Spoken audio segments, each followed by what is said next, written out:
Thank you, Jesus. Thank you, Spirit of God. Thank you, Jesus.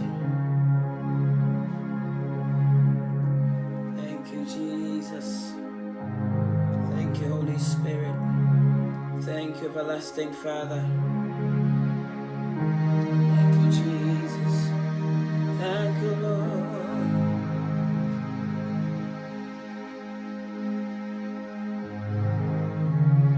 Hallelujah. Hallelujah. Hallelujah.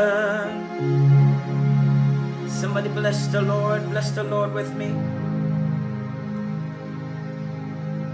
He is the light of the world, resurrection and life. His salvation for the sinful and a rest for the weary. Such a wonderful man. He's called us to be saved, to commune with Him, to partake of His strength. So we will love Him, we will love Him, we will always love Him. He is the light of the world, resurrection and life. He is salvation for the sinful. He is a rest for the weary. Such a wonderful man. He's called us to be friends, to commune with Him, to partake of His strength. So we will love Him, we will love Him, we will always love Him. So we will love you, Jesus. We will love you, Jesus. We will forever love you. Ono ne shara sireno, epobi mu sire febie. Waya no pansroma, oshirai, okwan no kware, enem kwa. Ono ne sutre no fitia siano na ampo. Yanom ne ameno shen sutre no dia asene ara nanye arada. Missy ono ne sharon sireno, epobi mu sire febie. So ya no pansroma, oshirai, okwan no kware, enem kwa. Ye ono ni sutre no fitia siano na ampo. Yanom ne ameno shen sutre no dia asene ara nanye arada. Ono ni we asinyi na haye usori ane enko ya enkwa de ma bone for te same ahome de ma brefo za down for one when he what's on inside of your inside you made it one upon no so you made it. Now what didn't be you? Esther, Madonna, Jesus, Madonna, Jesus, Madonna. Missy, I will love Him. Yes, I will love Him. See, I will always love Him. Why? Because He is the light of the world. He is resurrection and life. He is salvation for the sinful. He is a rest for the weary. Such a wonderful man. He's called us to be friends, to commune with Him, to partake of His strength. So we will love Him. I'm saying we will love Him. Jesus, we will always love Him. I will love Him. Come on, I will love you, Jesus. I will always love Him. In my dialect it says, Medono, Jesus, Medowo, Medowo, Medowo, Medowo, Jesus, Medowo, Medowo. doa kwevie. Yerade medowo, medowo, medowo, Papa medowo, medowo. Woody can't of me. I will always love him. Somebody just bless the Lord. He is so wonderful. We're worshiping the Lord tonight. He is so wonderful. Oh, my Savior is so wonderful. Wherever you are, begin to worship the Lord. Sing with me and say, He is so wonderful, Jesus. He is so wonderful. Oh, my Savior is so wonderful. Again in my dialect it says, oh, yeah, when Jesus. Oh, be unto so we are one when Bisiwa Gongo Medima for Jesus. Oh, yeah, all I'm saying is He is so marvelous. His ways are so fantastic. Somebody help me worship the Lord and say, my Savior is so wonderful. He is so wonderful, Jesus. He is so wonderful, my Lord. Oh, my Redeemer is so wonderful. My Savior is so wonderful. My Savior is so wonderful. My Savior is so wonderful. I'm singing, my Savior is so wonderful. Come on, somebody worship the Lord and say, my Savior is so wonderful. You know why I say He's wonderful? When I read Job chapter 14, the Bible says that Job said, he said, for he has set a boundary unto a man. Therefore, when that boundary, you get to that boundary, you cannot go beyond that boundary. Even the sea waves have been set a boundary. You don't know? That is why a sea wave is able to, a sea wave can keep moving and moving and move. When they get to their boundary, they go back. My God. Can't you see Jesus is wonderful? Look at a woman. Just look at a woman. I was sitting down, I was looking at my son. I always say this, and I don't see the process of his growth, but I see him growing. Praise the name of the Lord. What I'm saying is, he is growing perfectly, but I don't know. Sometimes I look at his fingers, and I look at his height, and I look at his face, and I can see the baby face is fading, and I can see my baby growing, but I'm yet to see how the process. 1 minute he goes to bed, and the next minute he's growing. All I see is his clothes does not fit anymore. So then I need to change the clothes because he's growing. But for me to see the process, I cannot see it. Such a wonderful God. I look at my little boy. When he was a second old as a baby, he was really, really tiny. About 3.16 kilos or something like that. When one of my hands would have carried him.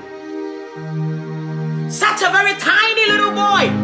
And I see him grow. And at the age of 5, I look at my boy. And I know definitely my boy at that age cannot get into my womb and be like that. My God.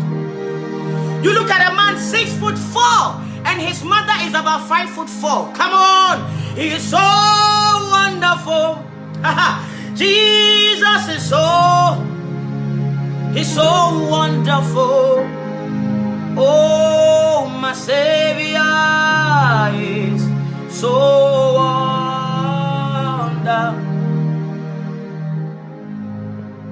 There are two people who will go to school together.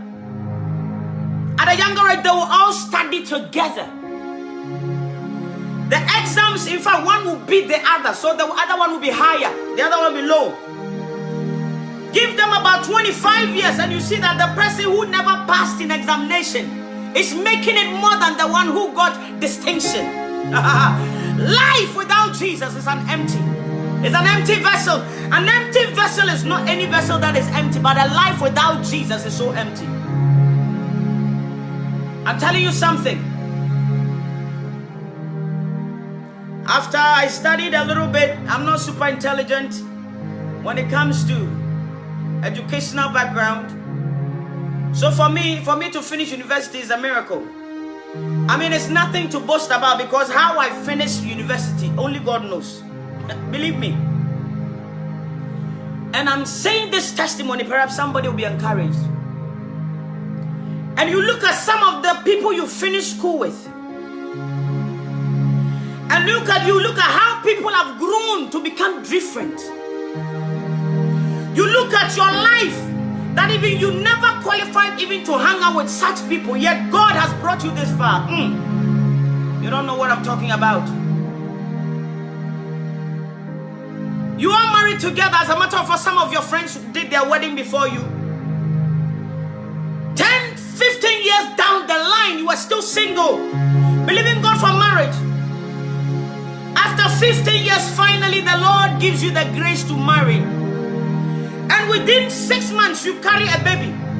Somebody married for 15 years, still waiting on the Lord. Beloved, there is a God. There is a God who sees the affairs of men.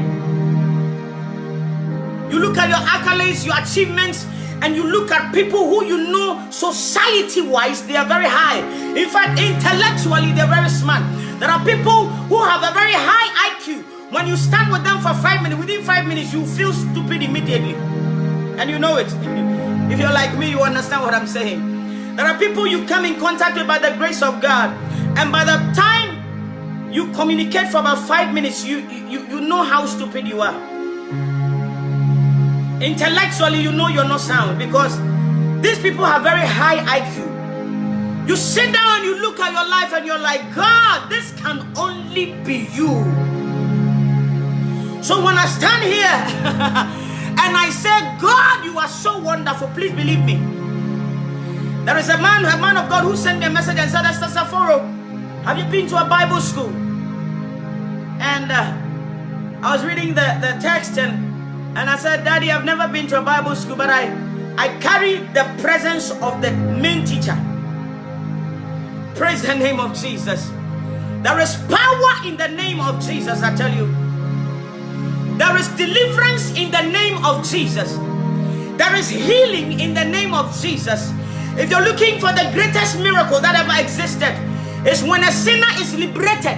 When an ignorant man comes to life to realize that without Jesus you are empty. I'm telling you something, you do not hear me. Oh, you don't understand. You have no idea.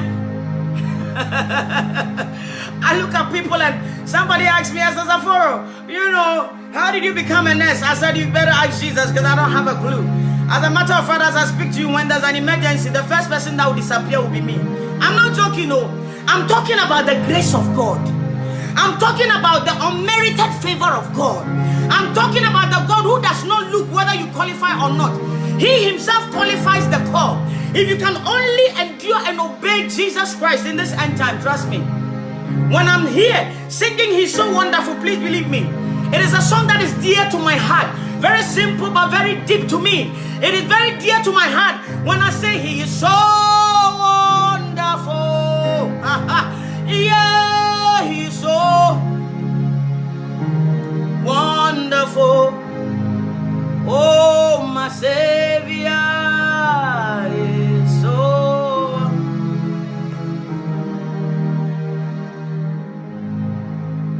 If you know my story,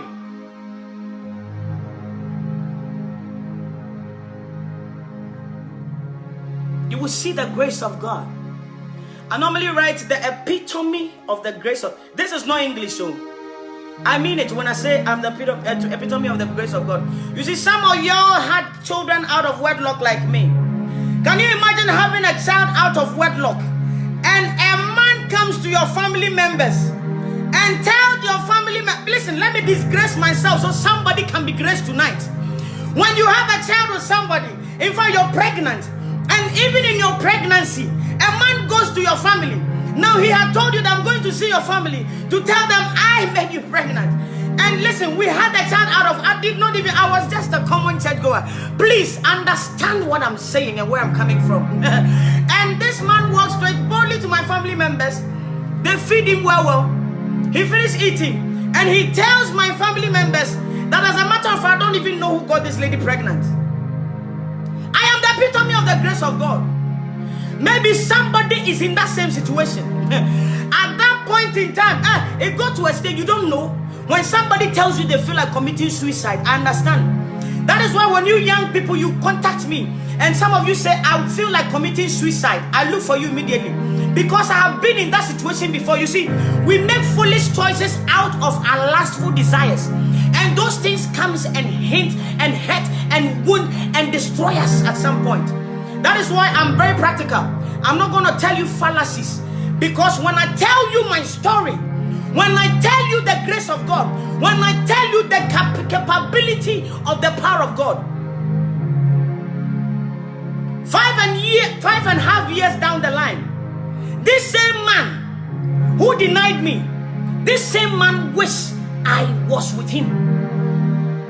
This is the power of God. In my language, there's a saying, you see, there's a song that is singing in my spirit. Let me change my key and bless God. Because some of you all, you think there's no hope. That day you find Christ, you will have hope. That is why I come here. The Lord said to me, the first day the Lord gave me one soul a night. He said to me that expose yourself to the people. He said to me, empty yourself to my people, so that through you emptying yourself, I will fill you and I will liberate my people. Some of you, someone is here, you feel like committing suicide, eh? You don't know. There is power in the name of Jesus. When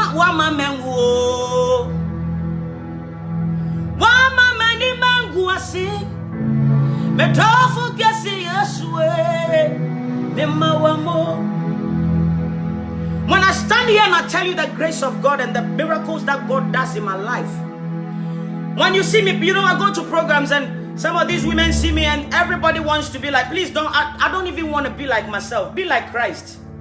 Please be like Christ. The song somebody said, I don't understand. The song I was singing is, you never let me die. You never disgrace me. My great love, or my great friend, I thank you, or something like that. That is why, you see, somebody said, why are you so passionate about God? I said, I have met somebody who have met nobody like me, has introduced me to many people, so that by the grace of God, as I expose my life to me, I don't have secret. I will not come here and be very spiritual, very, when you get close, I will not come here and pretend to be spiritual and pretend to be holy when I know I have a story. I have a story. When I say I've been liberated by the grace of God, this is the grace of God. So when I meet the young people, I said, hey, serve God whilst you are young. Because apart from Christ, you can do nothing. I have seen many great men, many rich people who commit suicide. I told you that I said, one of my clients, one of my patients, very, very noble young man. He's not even up to 45. This is a multi-millionaire. Young man came to us, did the test, and suddenly found that they have got what? Lung cancer. So I was chatting with her about, properties and stuff, and he looked at me and he shook his head as if he was saying, young lady, Today, all these things do not make sense. People of God, listen to me. You are a young man here. You are very busy looking for powers to become rich. You are a young man here, very hungry to succeed in any way. You are a young lady here. You have decided to sell your body for money regardless. You don't mind if someone can only buy you a first-class ticket. You will go all the way to Dubai, go and have sex with multiple men, make your money, come and live in your luxury life. But deep inside, you know you're empty. Come on. Life without Jesus is empty. Life without Jesus is an empty life. Life without Christ is as if, you have everything, yet you are empty. I was asking somebody, I said, do you think people are not stupid though? People are possessed. People are entangled in so many things. Look at Michael Jackson's mansion. Yet he preferred to live in an oxygen chamber. Hey, beloved, seek the Lord whilst he's near. Call upon him whilst he may be found. Because after all is said and done, we will stand before God. After all is said and done, some of you, I'm telling you that they will give you a state burial, but in hell you will suffer if you don't repent. This generation, you have done so much for the generation, for your country, for your community. If you're not careful, they'll give you a state burial, but eternity-wise, you will cry. Why will you do that? Some of y'all, young men, young women, you've gone for, in Africa, Ghana, where my parents come from. You see, there's this thing that is hovering about. I don't know, but some of these Sakawa thing. Some of the men of God will go for powers. They will just put the name of Christ on it. Some people will decide not to open a church. Yet they have rules and regulations. One can look at your life. When everybody is asleep, you need to get up and do your rituals. When you see a very nice shoe, you cannot even wear shoe because of your rituals. You have a nice car, you cannot sit in at some point in time. You have a nice house, you cannot bring your own mother who is suffering in the village in that house. Oh, for the wages of sin is death, but the gift of God is eternal life. Recently, let me say this, and let me say this, and let me say this, that the youth will rise and fear God. We must fear God, oh. We must fear God. I recently saw something on Facebook. I don't know them. I don't intend to know them. But it's all lesson for you and I. Where a young lady has married and died. And after her death, they realize she's married to 2 people. I don't know how true. But all I'm saying is, young people, you like marrying and remarrying too much.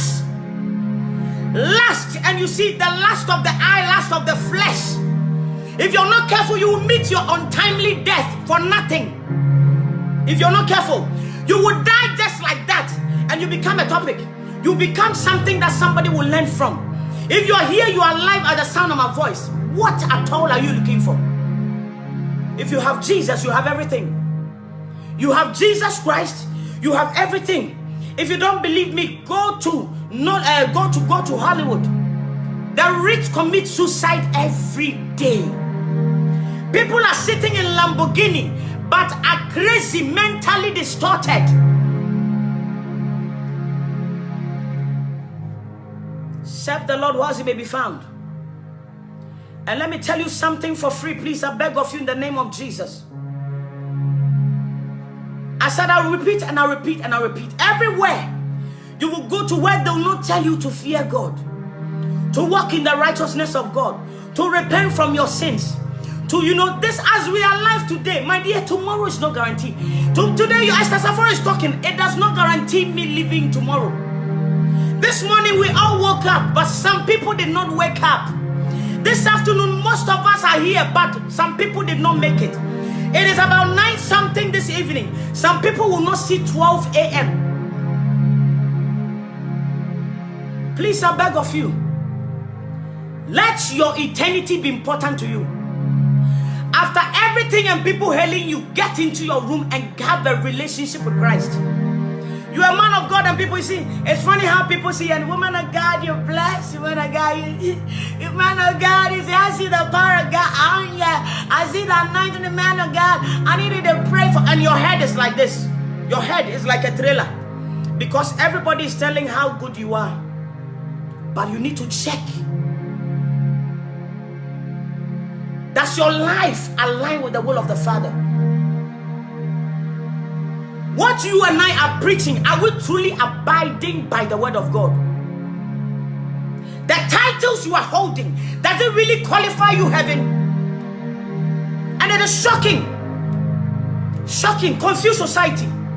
I can't believe bishops, archbishops, apostles, whatever, cardinals, divorces their wives, remarry, and there's always a reason. And they will give you a Bible quotation out of context.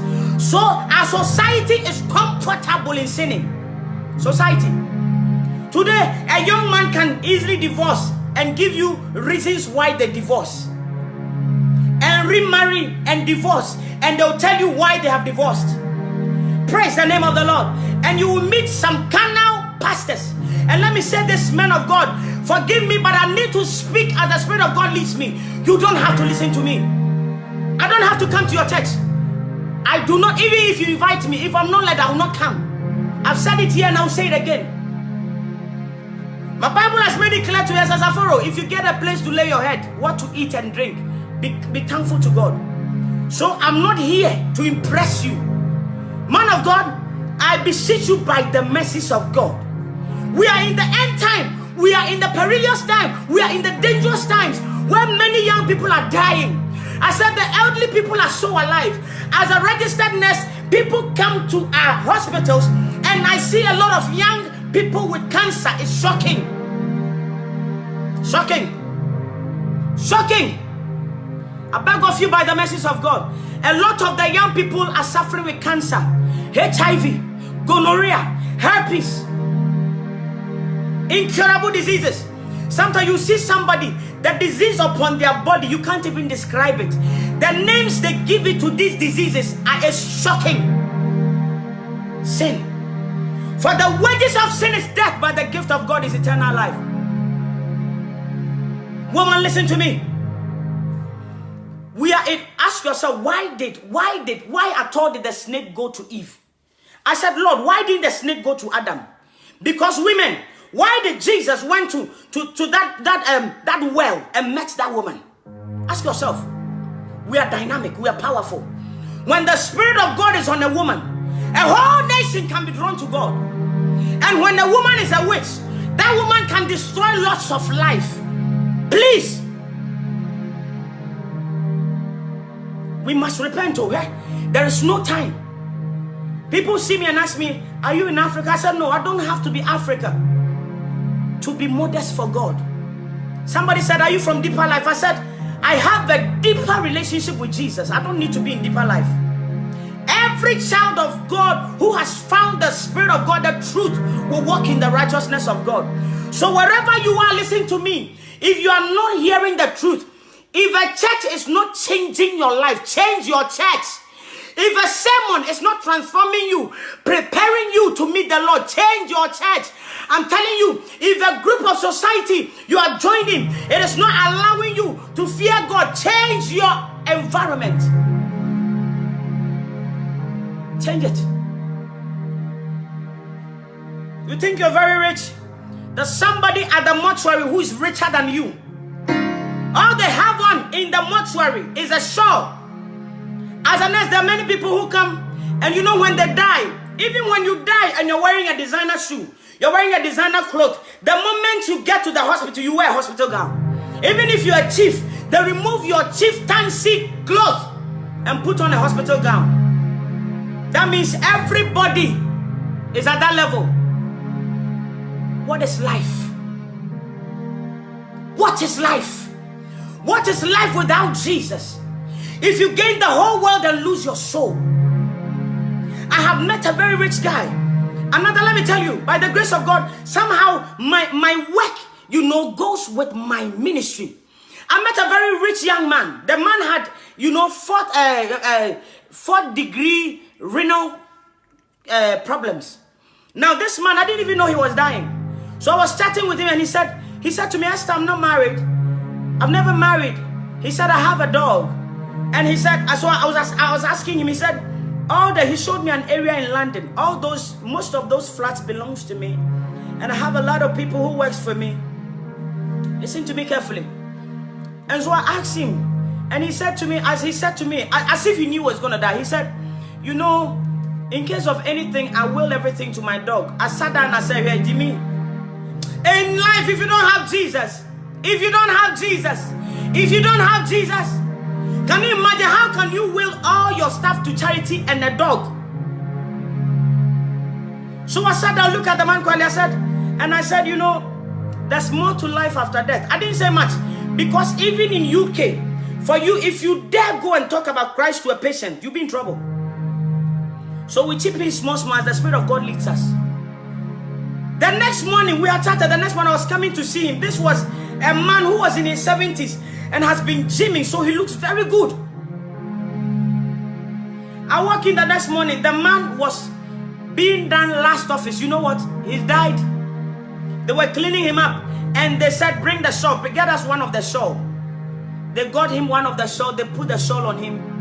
I looked quietly. I was standing there looking quietly, and I said, hey, this is the end of man. So after all we gain, is it our end? After all the houses, look at yourself. Even if you have a king-size bed, even if you have a super king bed, when you lie on a very small place, at a very small place, you don't want to move to the other place because it can be very cold sometimes. So Solomon says something very peculiar. He said, vanity upon vanity, all is vanity. Beloved, all is vanity. So young man, fear God. If there's anything you look for eternity, eternal life. He said, do not build your mansions here. Build it where the cankerworms, the caterpillars, they cannot eat. What am I saying and why am I talking so much? Tonight I came here by the mercies of God to ask you something. Is your name written in the book of life? Somebody will tell me, Esther Saforo, I'm a Christian, I go to church every Sunday. But is your name written in the book of life? Somebody's telling me, young lady, I'm a pastor. I have pastored for 30 to 40 years. And boy, I know the Bible from back to back. But man of God, boy of God, girl of God, I'm not even going to give you any title. Why? Hey, if death should come knocking at your door, death should come knocking at your door, is your name written in the book of life? Man of God, hear me. You are busy building mansions, doing business. You are funny. I feel sorry for some of you, You see why God is raising foolish women and foolish men like us. And I'm not even ashamed to tell you how foolish I can be. Because the Lord can change my foolishness into something. He takes the foolish things of this world to confine you, the wise. As a young man in this end time, where souls are perishing, where our young people don't have mentors, where our young ladies are going wayward, where prostitution is the order of the day, where gay has entered into the body of Christ, where lesbianism is the order of the day, you are telling me that you are busy building what mansions? Man of God, some of you are, the hand of God has left you long time. Let me tell you something. If your whole community is suffering with poverty and you alone is able to buy a blueprint, I question the kind of ministry you have. When children are still in an orphanage home believing God for a 1 square meal a day, when the prisons in Africa don't have food to eat, and you're able to buy an aeroplane, your church members are comfortable with you. This is your heaven. This is your heaven. I don't care preaching you do, repentance preaching. If you are like that, repent. Because let me tell you something. There are many people that come to church on Sunday and walk home. They don't even have transport. Oh, Jesus. I tell you the truth. This generation has disappointed God. This generation has disappointed God. This generation has disappointed God indeed. Young men are going wayward because of lack of jobs. And you're able to create jobs and recruit the rich man of God.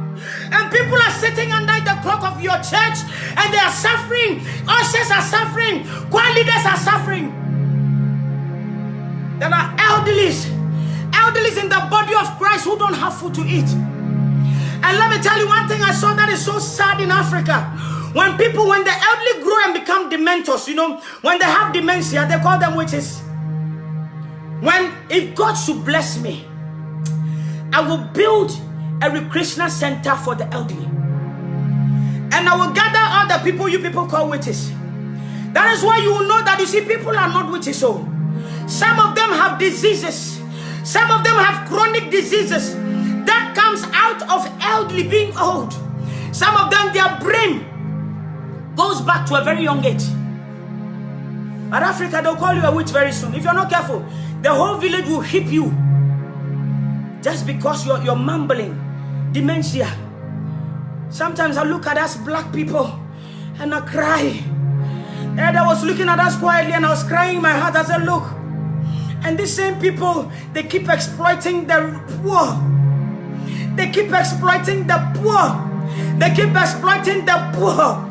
Shame on us. Shame on us. So our children are wayward. We don't have future and destiny for our children. The poor have no say in society. It takes the grace of God. You see, some of us that the Lord is raising, it is the Spirit of God that He Himself is taking the word of God across. Because left from my people, who wants to know as Saforo? Who am I? I don't have any accolades. My family members are not recognized. I'm from a very poor background. There's nothing on my name to show for it.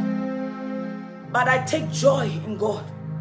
Because by the end of the day, a soul will be saved. Anytime I say this, I also say that is why if you're here and you're a Christian, you're a church goer. It is about time you know that your soul is important. Can you imagine with all your state, even to get food to eat is a problem. All your prayers have become, Lord, help me. Or Lord, why? This is not prayer. Prayer of the poor. Lord, have mercy on me. Lord, help me. Lord, why me? So if you are like that, like me, run to Jesus. Serve God in holiness and in righteousness. Let the Spirit of God dwell in you greatly. Let the power of God possess your body. Walk on this earth as if you are a stranger, because so are we. We are strangers. When there are things invoked, it surprises me. I always say, look, when we come here and tell you young people, fear God, love God, your body is the temple. Let this body glorify God. It does not matter who tells you what. Everything you do, let it glorify God. And a young lady who has borrowed a wig, it's not like they bought it. A young lady who has borrowed someone's wig, borrowed someone's designer bag, borrowed someone's car, will send us a message and insult us. What do we gain from telling you to walk in holiness? Because you see, it is very sad that some of us will go to hell because of little things. Some of us will miss our eternity because of little things. And the sad thing is, look at this earth. Look at how we live.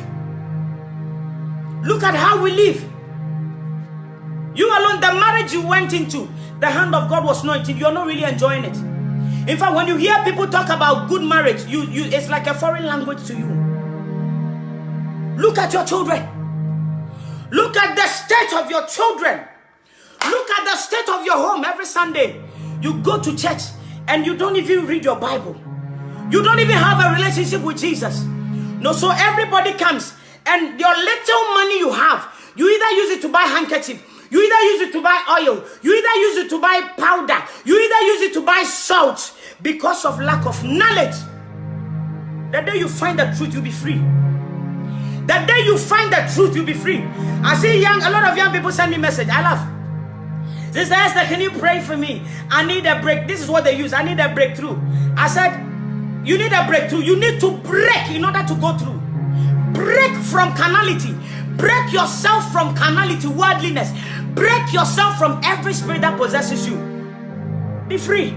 Set yourself free. You are waiting for a man of God to lay their hands on you. Do you know what that man of God carry?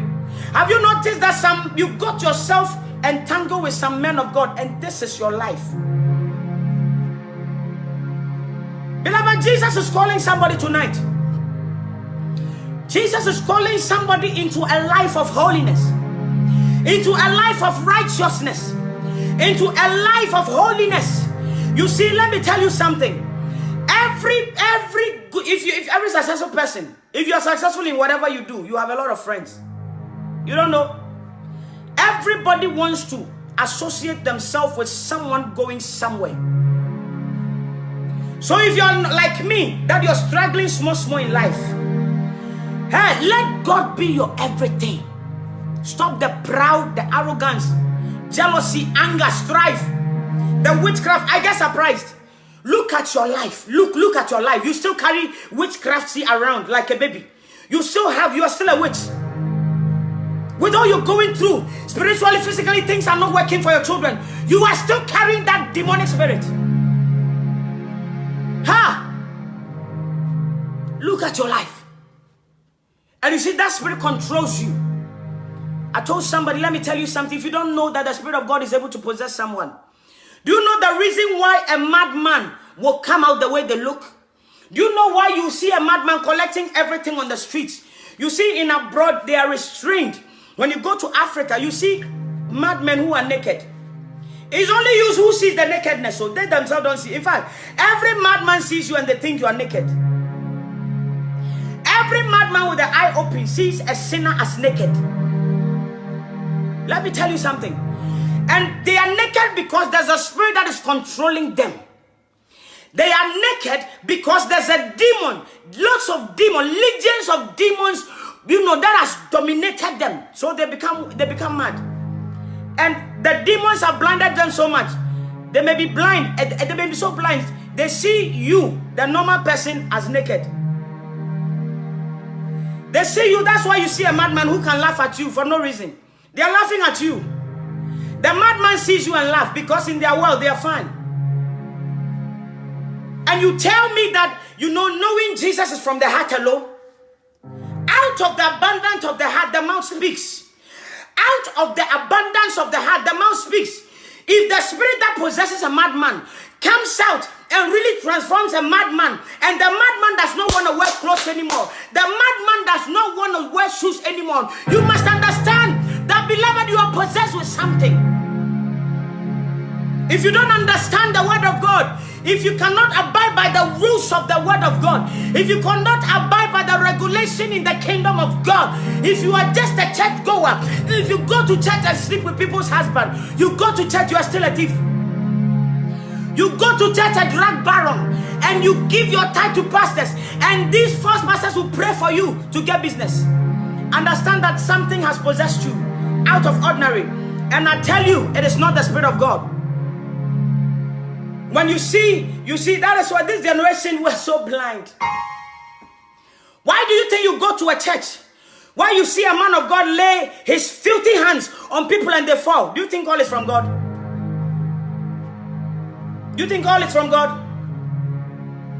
If we will fall and slay under the power of God and go home empty, please don't spoil your clothes at all. Every day you fall under which power be that?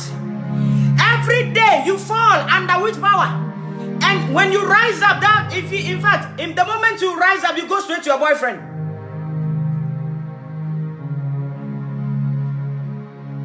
We need to repent. Africa, we need Jesus.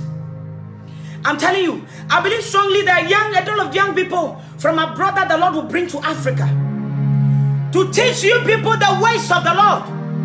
To teach you people to be straighten your ways, because time is running out. We used to be like that. Oh, we used to be so possessed. My dear, listen to me. I will not even talk about anybody. I want to talk about me, so you know what Christ has done. When Jesus came to set us free, he said, "He who the Son sets free is free indeed." Beloved, you have no idea. Before, the way we used to look, today I look at myself like that and I said, God, how blind was I?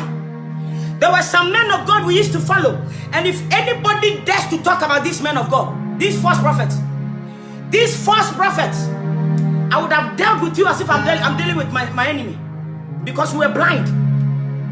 We were so blind and deeply rooted in the blindness that when somebody comes and tell you that, Esther, this man is not of God, I look at you and I said, oh boy, now you be the problem. until the Lord touched me. That is why you see, if you're somebody who criticizes the people who sits under these men of God, you have no idea. Most of them are blind. Most of them, they've used some things to blind them so they can't see. They can't see. They cannot see. They cannot see. That is why, as the church of God, we need to pray for one another. I will not come here and criticize anybody, but I want to wake you up, people of God. We need to stand in the gap for our youth. I'm very, very passionate about youth, and I'm very passionate about the elderly. I'm very passionate about young people, babies, young boys, young girls who don't have mouth to speak. Those being abused, I'm telling you, we need to stand in the gap for such people. We need to stand in the gap. We are in a dispensation when your child can get up one day and tell you straight that, mommy, I don't feel like I'm a boy anymore. We are in a dispensation where all the programs our children are watching gives them sublime messages. We are in a dispensation where you go to church, and when you walk in the righteousness of God, in fact, church elders, if you're not careful, will call you and warn you to be stop being strange. I know a young lady who goes to Pentecost, where the elders called her one day and said, remove your scarf because it makes you look old. In the church, who is going to be a voice for this generation? Who is going to stand in the gap for this generation? Beloved, we're not looking for houses, so you don't get it. I will rather walk on this earth and go to heaven. I will rather sleep outside and make heaven if it's possible. But we serve a God who will never let that thing happen. We are not looking for fleets of houses. The day you see us as Saforo buy 2 to 3 houses, question me. Question my foolishness, because I have not been called to do that. Many people are suffering. Many people are hungry. Many people don't know what to do. Young people are committing suicide because of poverty, because of lack of food. Lack of food. Many marriages are breaking because of lack. And we are comfortable building mansions and houses for our children. We are busy. The church, the end time church, is very busy business. Some of these men are businessmen. When you go deeper and deeper, you realize their business in gold, their business in fishing, their business is in anything that brings income. All their brain is business. And they have set their children up with businesses, so when they die, it's a family business. In fact, their children, their wives are already, what is it called? They have done everything. So if you follow such men and you don't fear God, you, like me, you don't worship God in holiness. You don't fear God, oh. You don't fear God. Look. Let me tell you something. I'm not saying it's wrong for a pastor to drive a car. I drive a car. But if I should buy 2, 3, 4, 5 cars, I'm not normal. I'm not normal. People are hungry. I said people are suffering. The body of Christ is in deep want. You go to orphanages in Africa, where some of our men of God are already using planes, and I cry. My heart cries. You look at our roads. You look at our school. When I go to Ghana and I pass by Seko, I pass by East Legon, and in the dawn, you see how many beautiful ladies are prostitutes. We need Jesus, Africa. We need Jesus. When I look at the young men, young men, they don't have jobs. Most of them have gone to join the Sakawa thing because of lack of jobs, because of lack of fathers, because of lack of help. Somebody who is going to speak for a generation. Many people have left the church.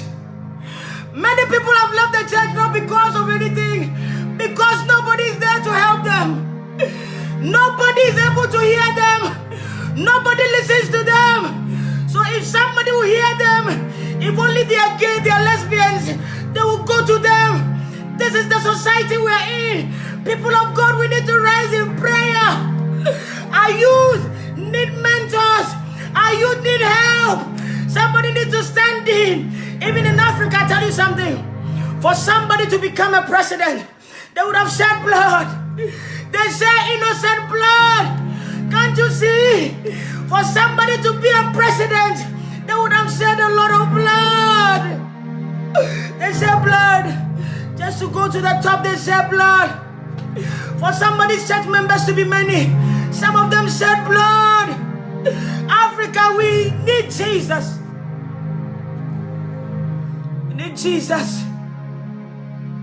If one man can create jobs for about 10 young men, who will change our world. If one man can get jobs for some of these women, I tell you something, Africa, we need Jesus. The other day I was sitting and said, Father, what is happening? I am burdened that children, our youth, we don't have future. Every young boy you meet, if you're not careful, they want to become a pastor. They want to join the Sakawa. It's because of lack. Because of lack, nobody's talking. Nobody's talking. I get a lot of young people who send me message. They say, woman of God, I want to be a pastor. Where do I start from? I said, honey, if you're asking how you want to start from being a pastor, then you have not been called yet. You have not been called yet. And the more you speak to them, you realize even what to eat is a problem. What is the next option? Who is going to stand in the gap for them? Some of them are on internet. They portray as women. They are not women. They are men behind women's pictures. And all they do is they exploit people. All because of lack. All because of lack. And then they come to the body of Christ. And the body of Christ cannot help. All they see is our men of God are comfortable. Sometimes I wonder if a politician will have 10 to 15 security guards. Man of God, why do you have bodyguards? Are you a thief? Are you an armed robber? What are you running away from? What are you protecting yourself from? People of God, we need to wake up. My heart bleeds for Africa. My heart bleeds for Africa. You know what? Some of us really want to come home so bad. Some of us, I've never you. I don't know. The other day I asked my mom, why did you bring me here? Why did you bring me here? It's a country where you have to rise every morning to go to work, even if you don't like it. You don't like the job you're doing, but you have to go. And after you've worked, they'll take all your taxes. Why are we here?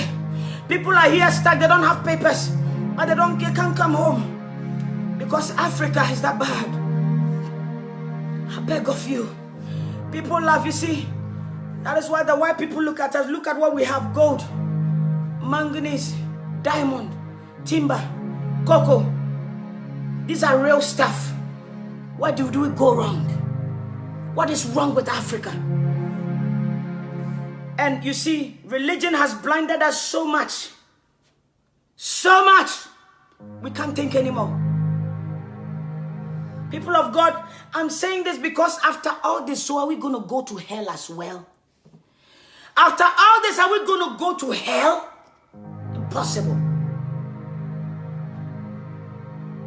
Can you imagine if one pastor will gather about 20 to 30 young men, pray with them, feed them, get them a place to stay, get them a job?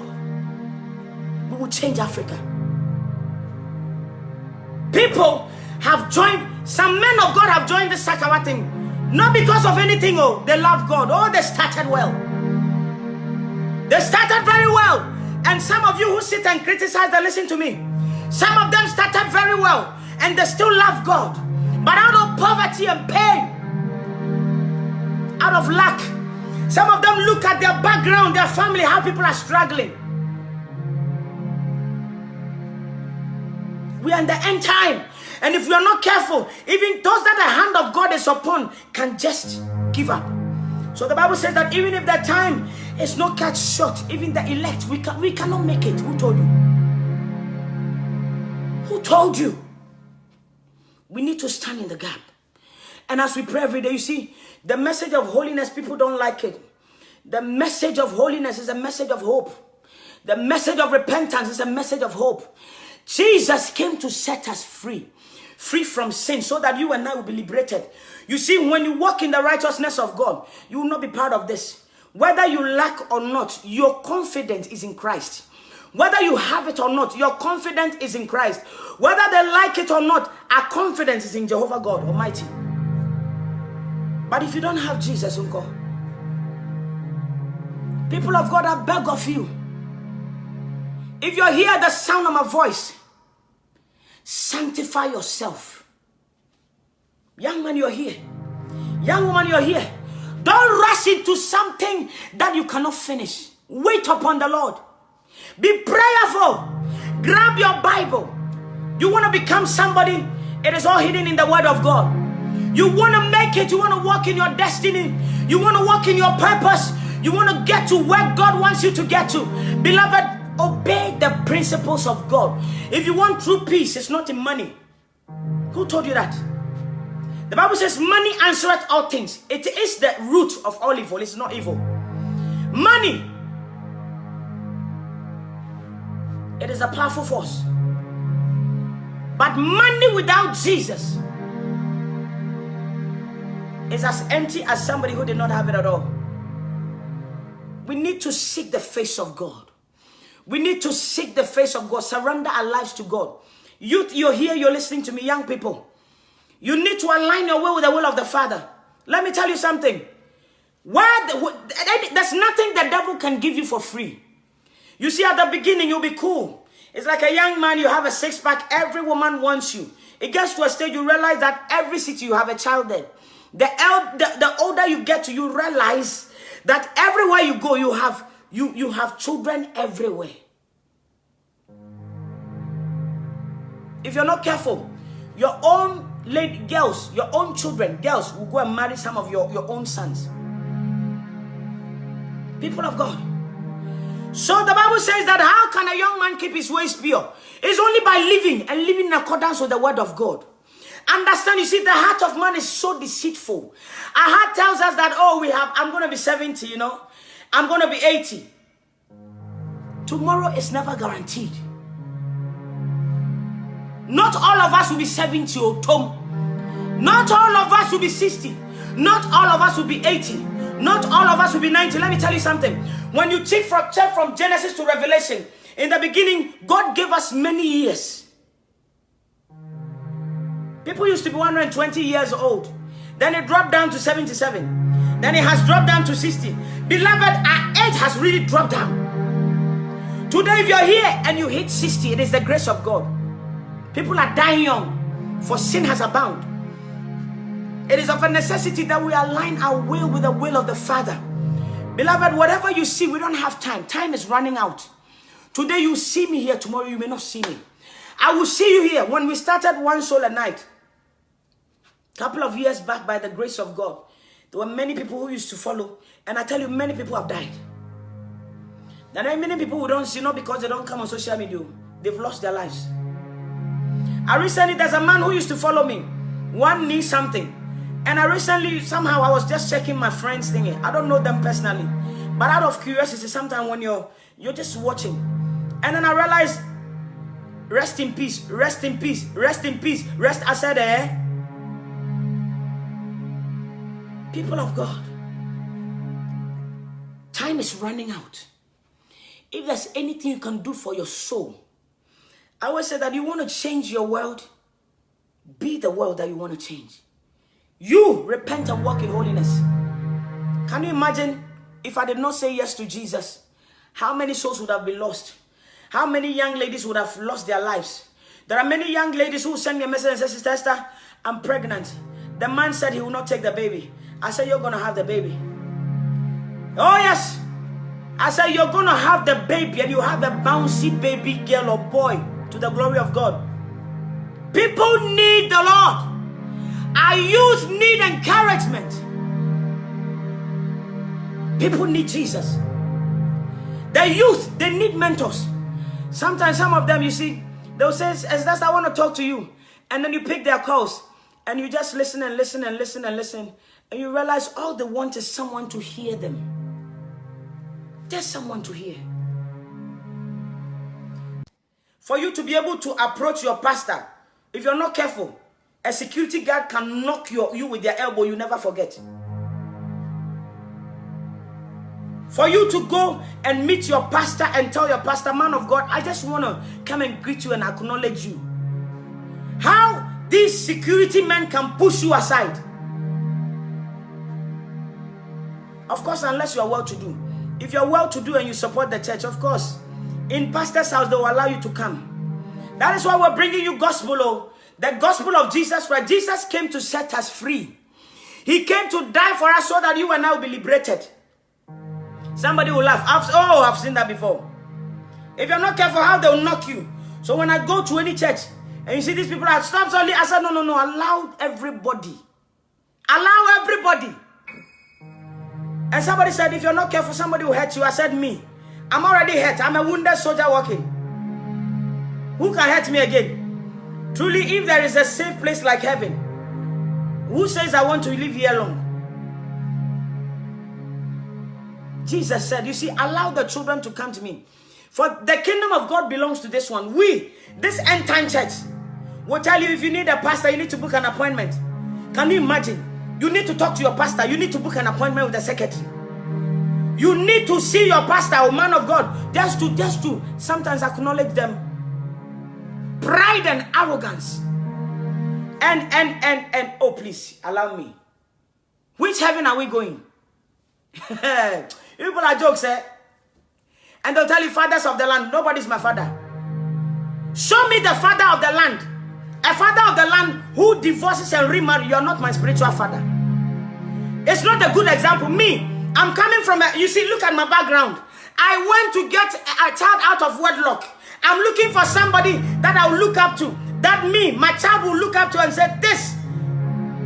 Me, I've committed abortion. You are still in abortion. Man of God. You are not my father.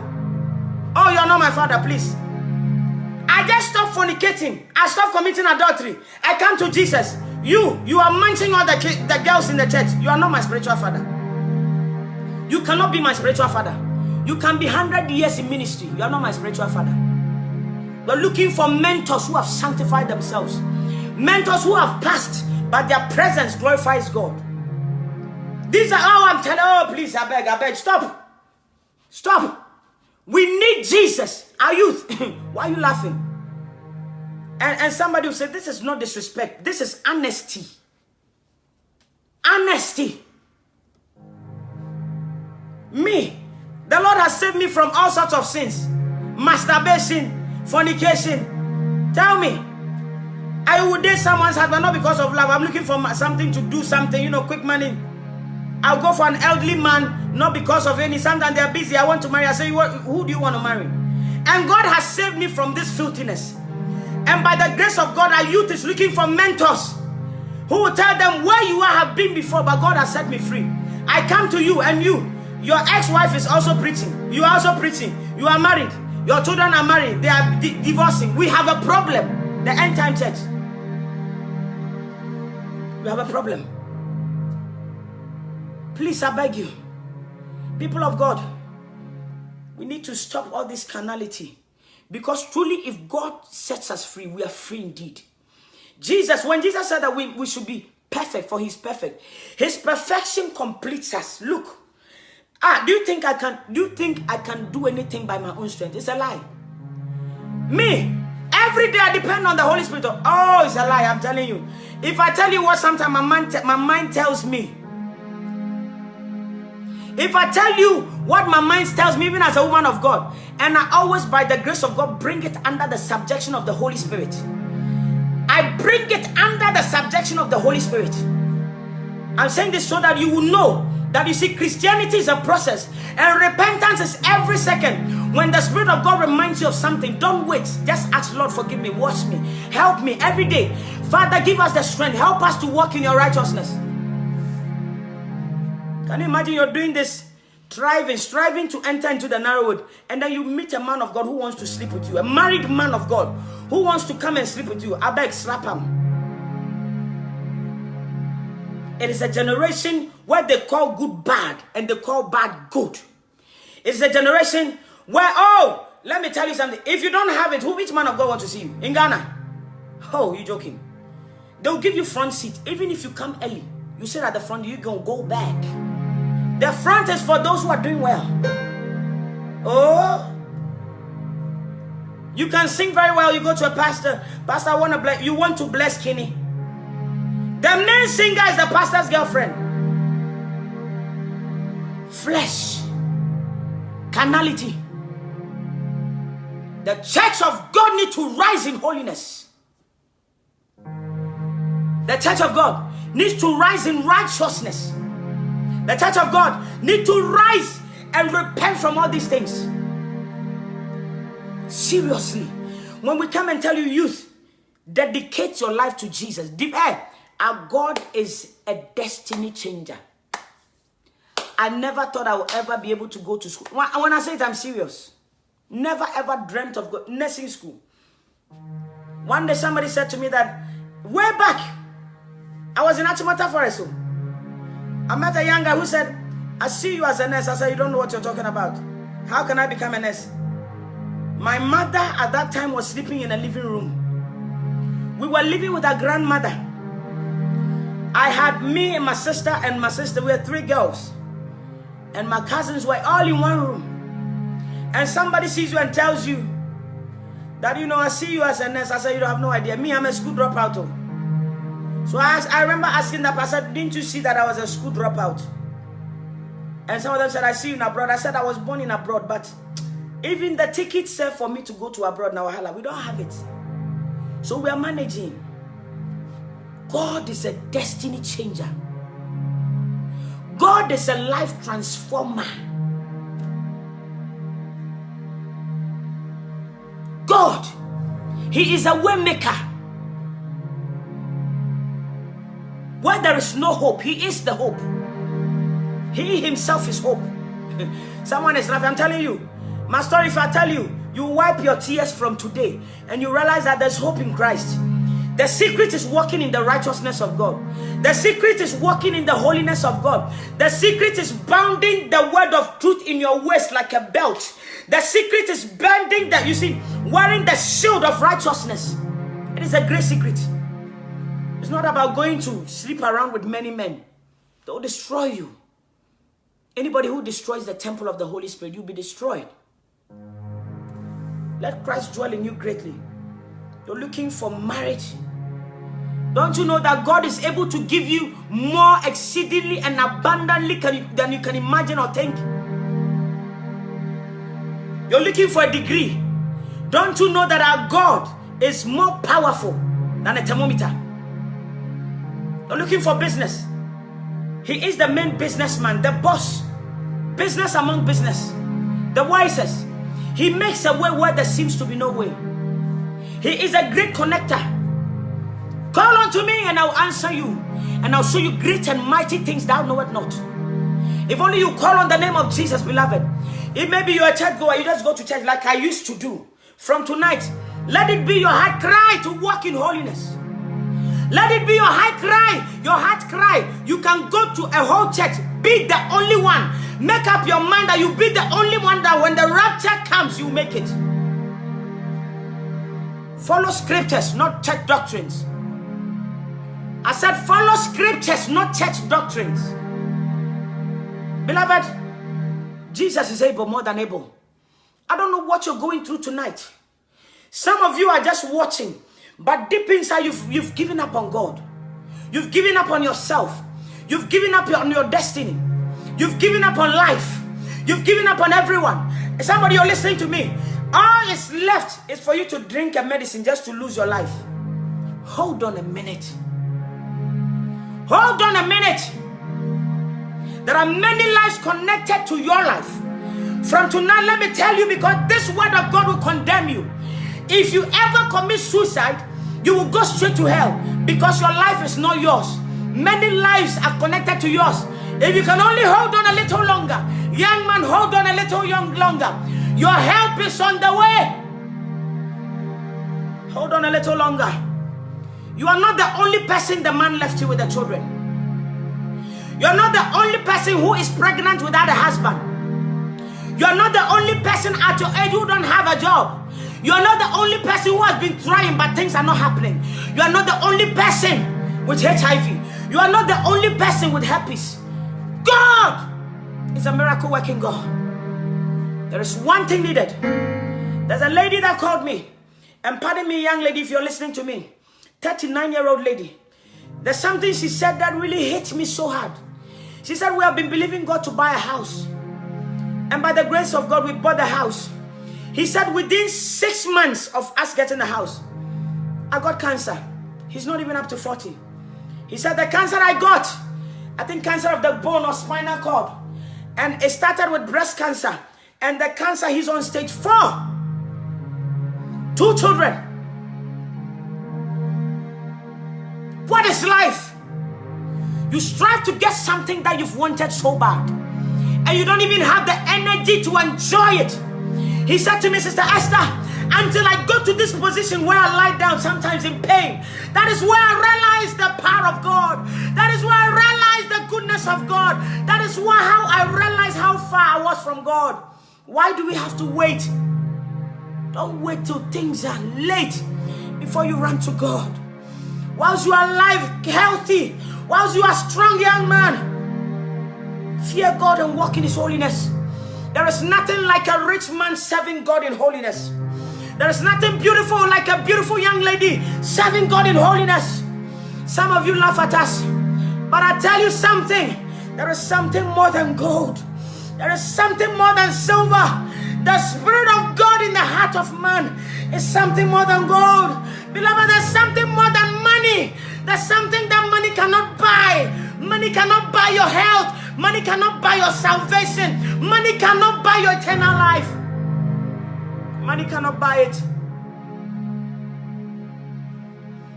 He said to me that I have been as like a rehab for over a year.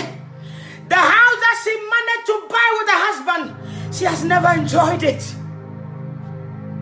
What is life? Why are we so busy? We're so busy.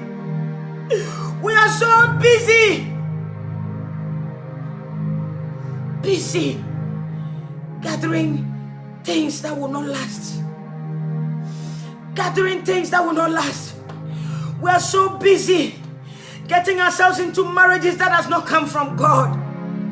We are so busy having children that are not of God. We are so busy always ahead of God. We are so busy to prove a point to society. Very busy to prove a point to people who don't really care. People who don't really give a damn. Very busy to impress people who don't really bother at all. Today, if you're sick and lying down, how many people will come and see you? Many people will ring you and tell you sorry. But that is where it ends. If you should die today, many will come to your funeral, and that is where it ends. What is man? What is life? What is life? After all is said and done, we will stand before God. We will stand before God. We will stand before the King of Kings and the Lord of Lords. Can you imagine? Can you imagine the stuff you have left for God? So if you will serve God, serve Him well with all your heart. Among your colleagues, let them know how much you have Christ in you. Let them know how much you have repented. Some of you will need to go back and bring your wives home. Some of you will need to go back and bring your children home. True repentance is obvious. When somebody tells you that I found Christ, it is obvious. It is obvious. We need Jesus. The church is quiet on many things because they themselves are guilty. Our so-called spiritual fathers are quiet on many errors.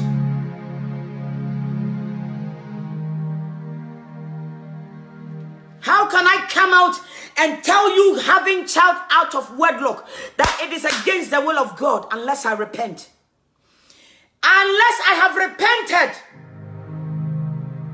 or I become a hypocrite. How do I come out to tell you that it's not good to marry a divorcee whose spouse is still alive? I need to set that example. How do I come out to tell you that do not commit adultery? I need to set an example. How do I come out and tell you to come out of your armed robbery? I need to set out that example. Most of our men of God of today are worse than armed robbers. So they are quiet, struggling to obey Christ, struggling to walk in the righteousness of God. So they are quiet on many things. They are quiet on many things. You are running away from worldliness, carnality. You are running away from, you used to be a prostitute. You come out of prostitution. You want to find Christ. Now you stop everything. You used to bleach your whole body. You stopped. You said, Father, I want to live for you. You enter into a church. Your pastor's wife bleached more than you.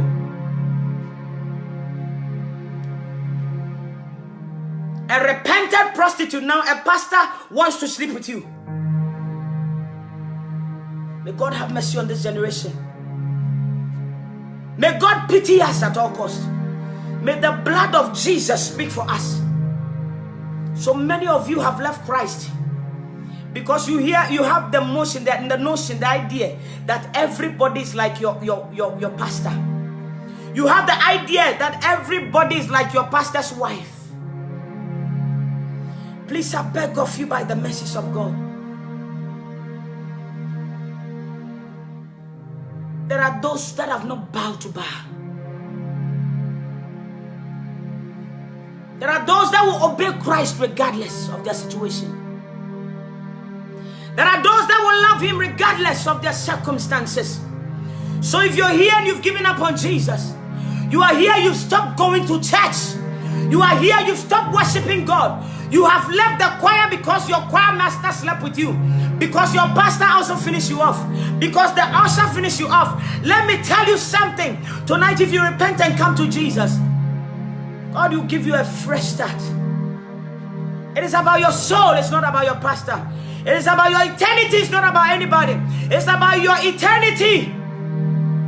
Rise from wherever you've fallen, beloved, and come back to Jesus. I tell you something. He did not come for the righteous. He came for sinners like you and I. He came to set the captives free. He came to clean us. Most of us, I'm telling you, that is why I'm not ashamed to come and tell you my past, because I know some of you are still in my past, and my past can bring your presence alive. That is why I come here to expose me to you. Jesus.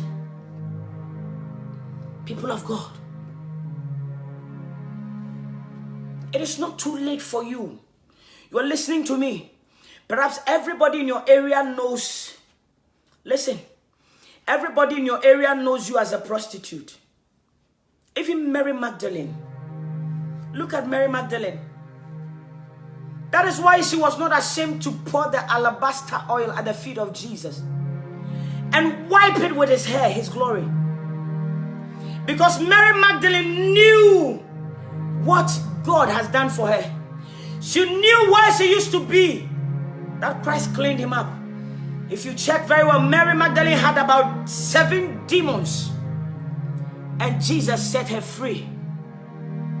Is your own story bigger than Mary Magdalene? Is your own story deeper than Mary Magdalene? Let me take you to the woman at the well. Jesus told all his disciples to go to town. It was not the woman who came to wait for Jesus. It was Jesus who came to wait for the lady. Jesus is still in the business of setting the captives free. Jesus is still in the business of setting the sinners free. He came for sinners, not for the righteous. I'm yet to see somebody who's healthy going to the hospital, unless they are employees. Jesus came to set the captives free. You are here, you are an armed robber, you're listening to me. And you're telling me, Sister Esther, you have no idea. I've done so many wrong. I've killed so many people. What you have done in the past stays in the past. But if you will repent tonight, the Bible says that blessed is he whose sins are forgiven and never remembered again. If you will repent and come to Jesus from tonight, the Lord Jesus will give you a brand new start. You are here, you're saying, yes, Saforo, I'm a pastor. I've gone for a lot of things. And even my ministry, I'm so scared to come out, and I'm so scared to stay in, and I'm so embarrassed for people to see me. Man of God, listen to me. It is not over until God says it's over. I don't care where you went for your powers. Tonight, if you surrender to Jesus, wherever you are, you'll be liberated in the name of Jesus. Do not fear those who are able to kill your body, but fear the one who is able to destroy the soul and the body. You're listening to me, you're saying, Esther, Saforo, you have no idea. We have gone so far. We have taught them all the errors and the wrongs. We don't know how to go back. This generation is looking for bold men and women who come out and say, we did it the wrong way, but tonight we choose to do it the right way. This generation is looking for bold men and women who will come to them and tell them that we did it this way, but God's standard is this way. And that will cause a lot of us to run back to Christ. A lot of the youth are sitting at home. A lot of the youth are on drugs. A lot of the youth have become prostitutes. A lot of you listen. The youngest sodomy guy who sent me a message.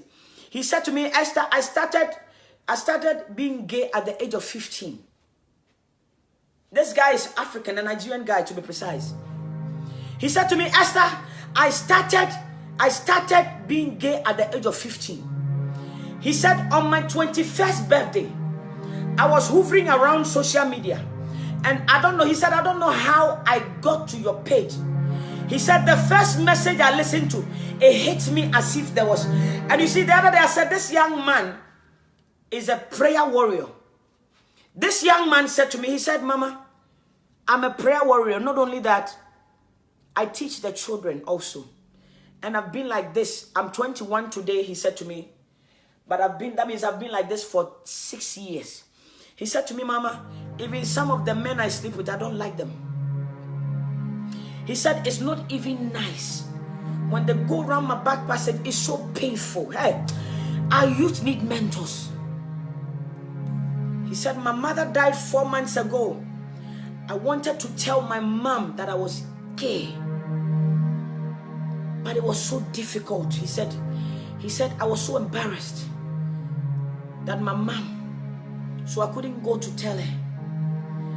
He said, Sister Esther, I just want to talk to you because I feel like talking to you.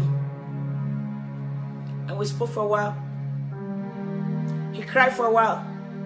He said, even as I speak to you, there's one knocking on my door. I'm telling you, it's not a joke. There's one knocking on my door. He said, there are different men and they are white men. He said, all they do is do this to me. I said to him, you need to, we're going to pray. I said, we need to fast for a few days. And after, I would want you to go and do HIV test for me. And we need to know the state, your health state. And then I said, so far as you've repented and given your life to Christ, and repented and come back to Christ, there's someone in church. I said, then we will go before God. Because perhaps God will hear us. What are you talking about? He said to me, nobody knows what I do in my secret. He said, this is what I do. He said, the men, and he said, I live in Germany. The men, they rent a place for me and they pay. They give me money. And I said, is it because of money?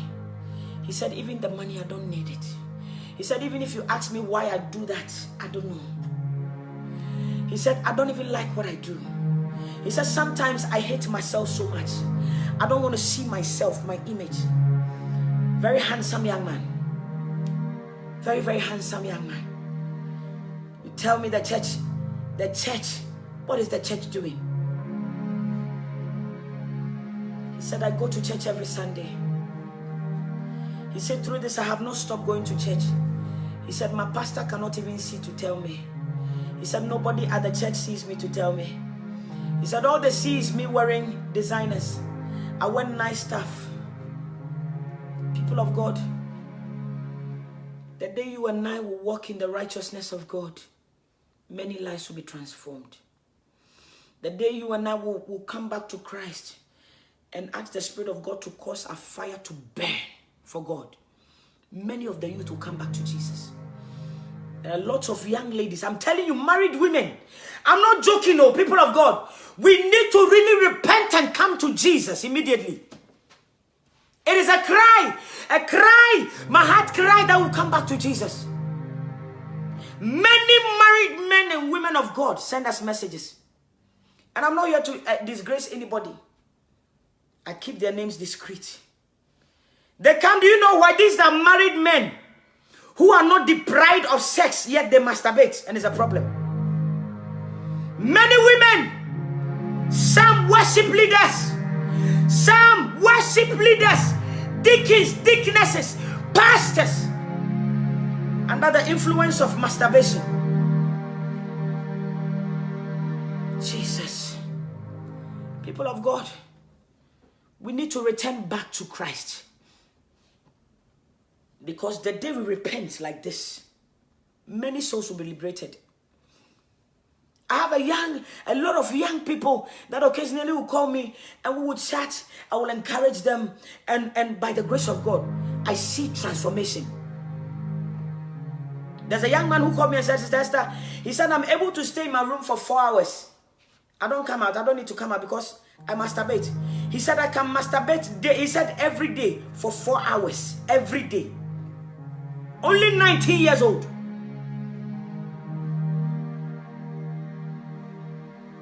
Only 19 years old.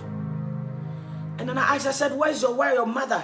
He said, everywhere. Even my own parents have sacked me. He said, everywhere I go, people detest me. He said, I don't even have friends. People, when people give me a job, they end up sacking me. 19 years old. I prayed with him. He said, for the first time within a week, I have not masturbated. Our youth are crying for help. Until you and I begin to walk in the righteousness of God, for heavens to open on our behalf. May God have mercy on us. It's a messed up generation.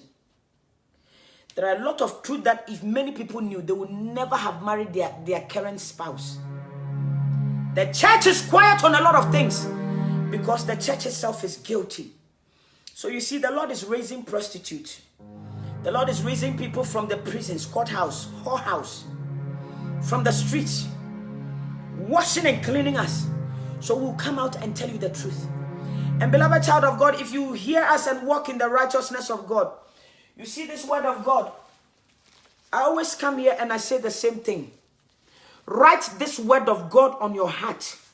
Open it, even if it's verse 1, chapter 1. Open it, sit down and think about God. Say, God, what does your word mean by this? What do you mean by this? Spend time with God. Spend time with God. Spend time with God. Pray for your husbands. Pray for your wives. Let's pray for our children.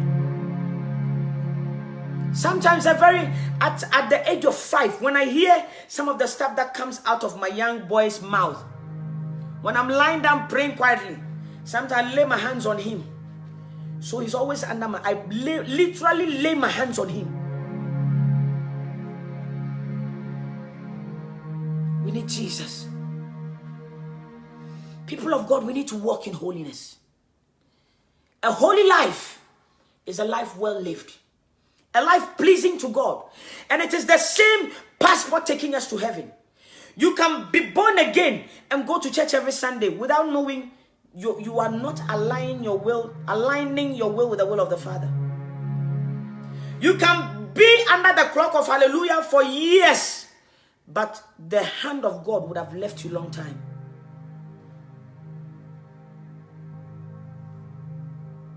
You can be a pastor, but without the hand of God.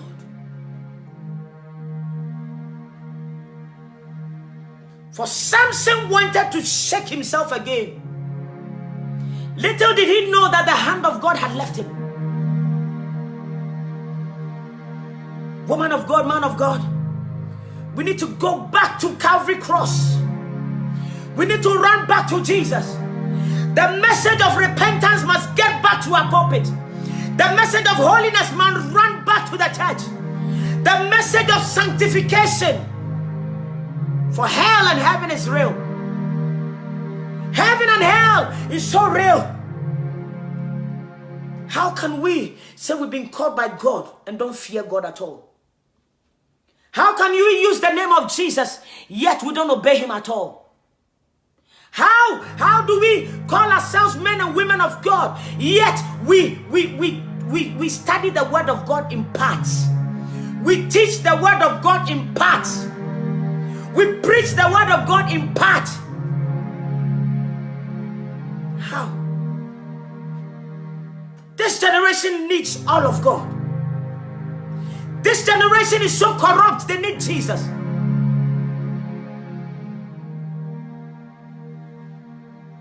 Sometimes I look at children quietly, and you can see that truly sin is this body is so sinful.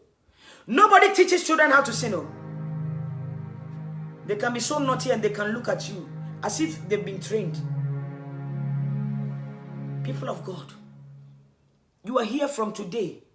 You play church. Some of you have been listening to us for over 2 years. Your life have not changed.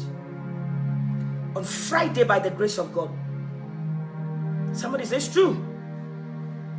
Your life has not changed. The carnality has not changed, because there are strong spirits that control human beings. I'm telling you. There are strong spirits that controls human beings.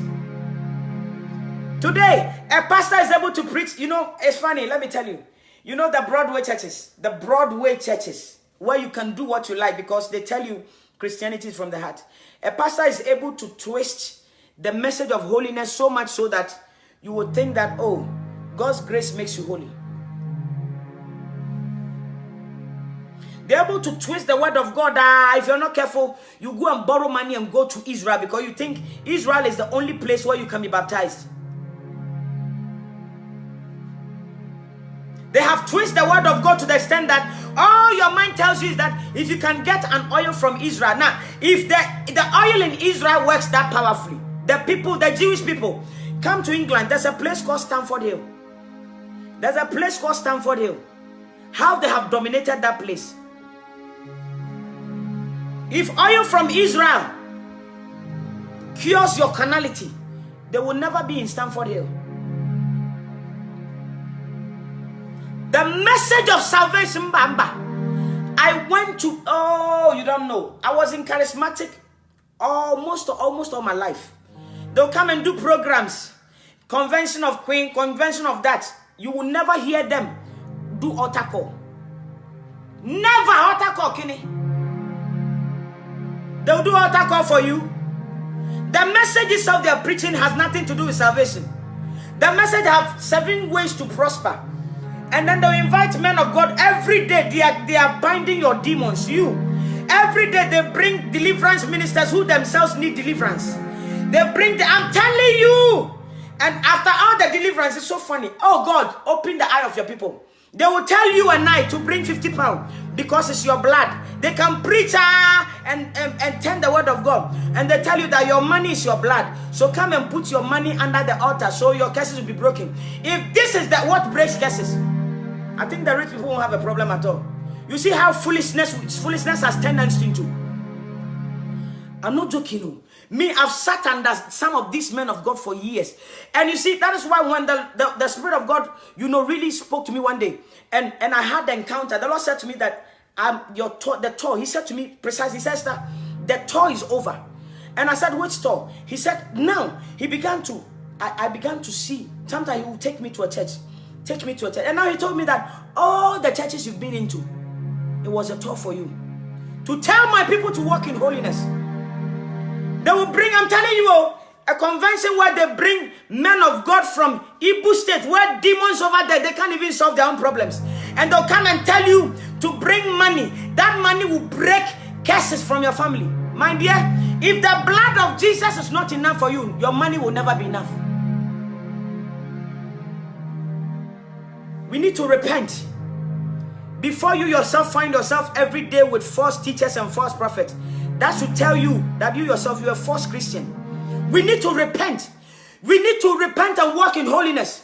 The day you decide to walk in the righteousness of God, the day you decide to stop sleeping with people's husband, the day you decide to stop prostituting, the day you decide to stop wearing wigs, wearing falsehood, anything false on your body, the day you decide to stop sleeping around, young man, the day you decide never never ever to sleep with any man. Young woman, the day you decide to stop lesbianism, the day you decide to live for God, that day your deliverance will come. To the glory of God, no man of God laid their hands on my head. When I stop wearing these things, sometimes I'll be there and the Spirit of God will open my eyes. I'm telling you, holiness. A righteous Christian is powerful. He will show me the spirits that used to control me. He will take me to can you imagine, an ex-boyfriend I've left. The Spirit of God will take me somewhere and I'll see the spirit that controls that person. And the Spirit of God will tell me that this spirit has been transferred into you. And then as I pray, He said to me that I'll see myself vomiting. Nobody lay hands on. I'll see myself, I'll be praying and I'll see myself vomiting. Vomiting. And then He'll tell me that you are delivered. Deliverance. It's not one man coming to pour you from Ibunu State on your head. And the sad thing is, you see, when they are delivering you are wearing the same, oh God, you are wearing the same wig that you went to buy that spirits from that shop. And that wig you're wearing, they'll now pour oil in it.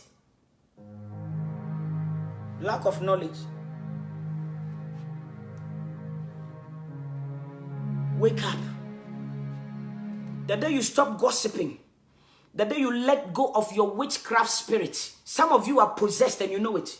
Some of you women and men, you have demonic spirits that controls you and you know it. It's not like nobody. You yourself know it. The day you give it up and say, from today I divorce you. I divorce you no more. When they're coming to take you to that different world, the day you decide that from today I'm not going again, your deliverance will come. I'm telling you. True deliverance is when a child of God finds the truth in Christ and decides to walk in holiness and righteousness. That is your deliverance. Who told you? Deliverance meeting, where they go, and then men, literal men will be laying legs. And you know, when you're looking for true deliverance, look for men and women who are walking in holiness, who will tell you to take off your adornment, who will tell you to dress modestly. You see, the moment you dress like a harlot, that spirit, you see, the spirit of pride, arrogance, the marine kingdom, they really inject their spirit, the spirit of lust, to come and follow you. I'm serious. And when you have this spirit sitting in you, you yourself, that's why some of you women, listen, you yourself sleep with men that you don't even like. You sleep with people that you don't want to see, because the spirit in you now controls you. My Bible tells me that those who are led by the Spirit of God, they are the sons of God. So same way, when the Spirit of God possesses a man, do you think I always come here? Today I came here, I didn't have any word. I said, Father, what do you want me to tell the people? The Spirit of God said, just get on the keys. Just get on the keys. I said, all right, if you say so. The moment I press the key, Papa gives me what to say. He gives me a word in season just for one person. People of God, you need to sanctify yourself. I used to follow, I'm telling you, some men of God, the timber will go ship them is under construction. The timber that will ship some men of God in hell is under construction. It's jogging. You see, the timber that will ship some of you men of God, if you don't repent, is under construction. Look, I'm telling you, I said the timber that will ship some of you, it has got claws on it and it's under construction, because you've led a lot of people astray.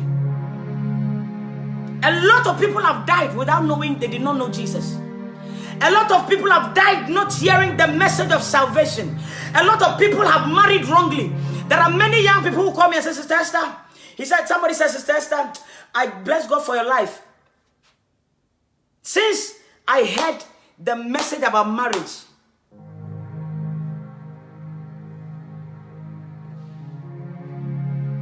the timber that will ship some of these people, they know it is under construction.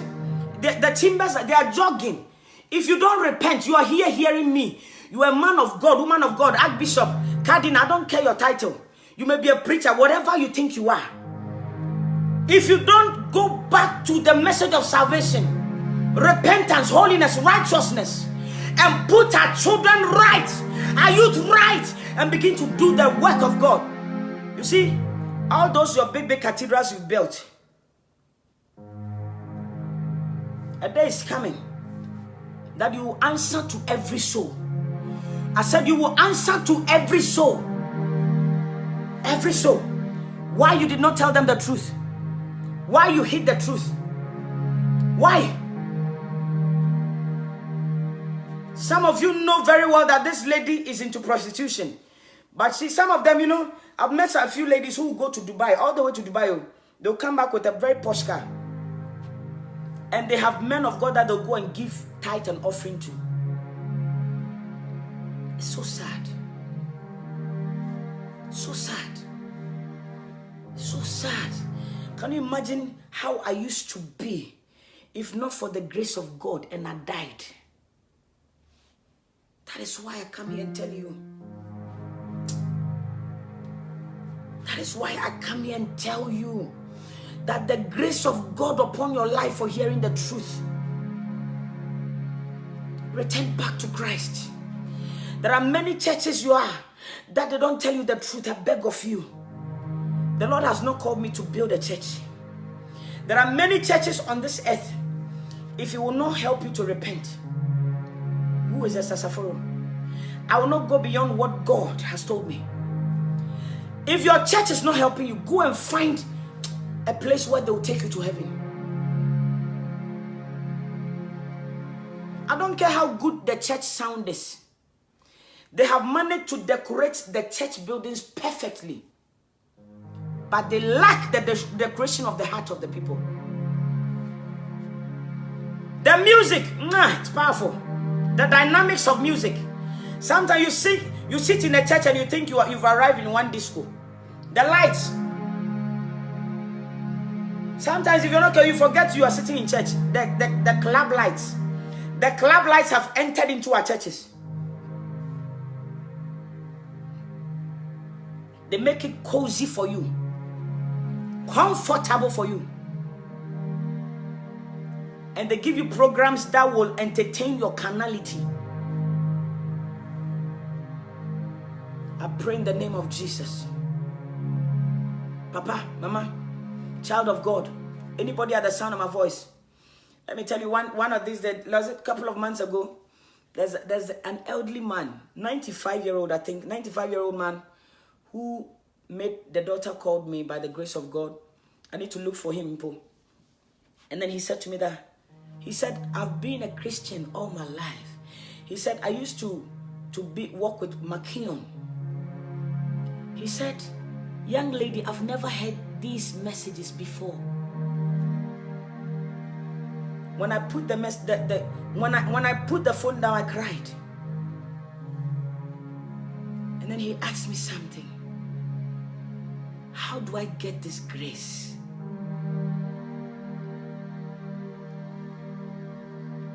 This is how far this generation has become. Beloved, where you are, if you know carnally, you can't change. Your life is intact. Nothing is working. Change your church. Find somebody who can lead your soul to Christ. Find someone who can lead your soul to Christ. Find the pastor who your soul will be so important to, not your money. Not your money. Can you imagine? With all we're doing, if we gain the whole world, can you imagine if I gain the whole world and save the whole world and I lose my soul? What is it? How many, even if you have 2 cars, can you sit in both at the same time? If you have 2 houses, can you sleep in both at the same time? Ignorance. May God deliver us. From tonight, I want to introduce you to Jesus. Perhaps you're here tonight to go to church like me. I used to go to church. I used to go to church and I used to drink alcohol. Men, friends, anything ungodly. Anything ungodly.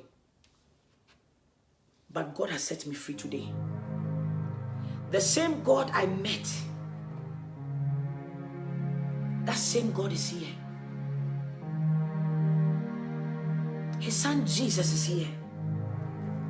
The Holy Spirit is here. Tonight, will you allow the Spirit of God in your heart? Some of you are listening to me and you're saying, Esther, my life is so messed up. I don't know where to start. I started well, but everything is so messed up. You're saying that, Esther, I sit quietly in my room and sometimes I wonder. Jesus is calling you tonight. The blood of Jesus is here to set somebody free. The grace of God is still here. Do you want to give your life to Jesus? Do you want to give your life to Jesus? You are here, man of God, and you have found that Jesus is really convicting you tonight. The Spirit of God is truly convicting you tonight. Wherever you are, you're going to kneel down and say, Lord, it's you alone that I've sinned against. I have done what is evil in your sight. Blot out my transgression, oh God. Wash me that I may be clean as hyssop. You are a woman of God, you're listening and you're saying, Father, I have done what is evil in your sight. Oh, wash me that I may be pure. Wash me that I may be whole.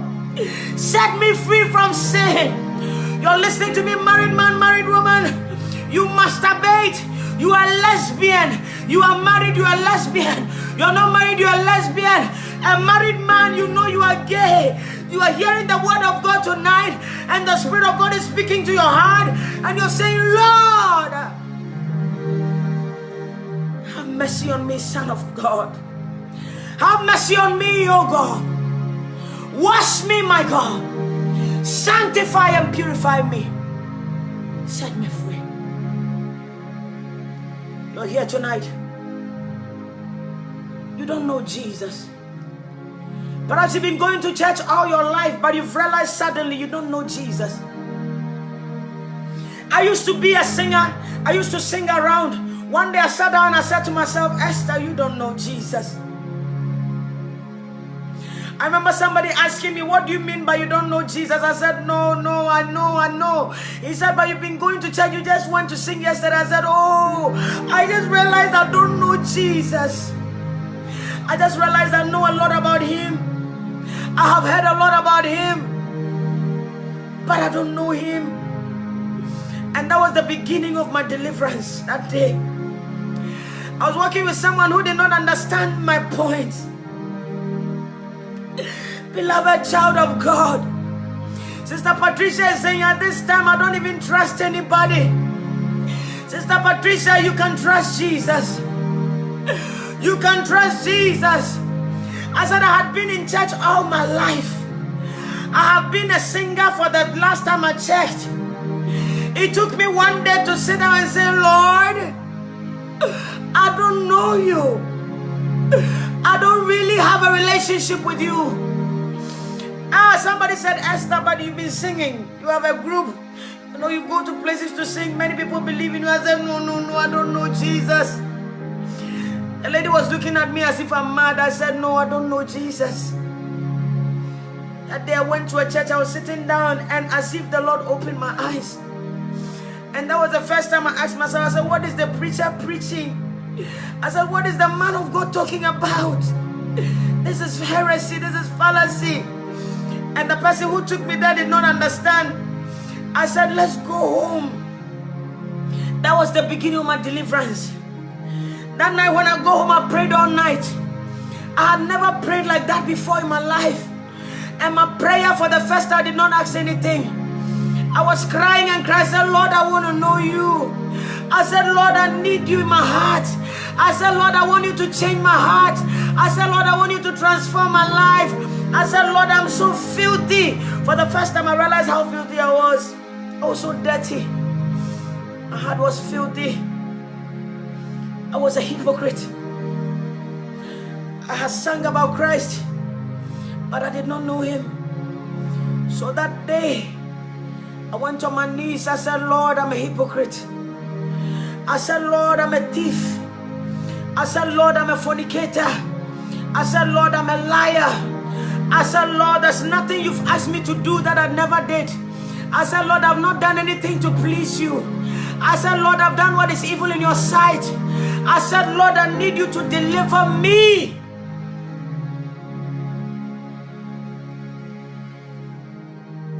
It was a cry all night. The following day, I woke up like a baby. The moment I woke up, I had a long hair, rasta. I knew I had to take it off. It was fresh and newly done. Nobody told me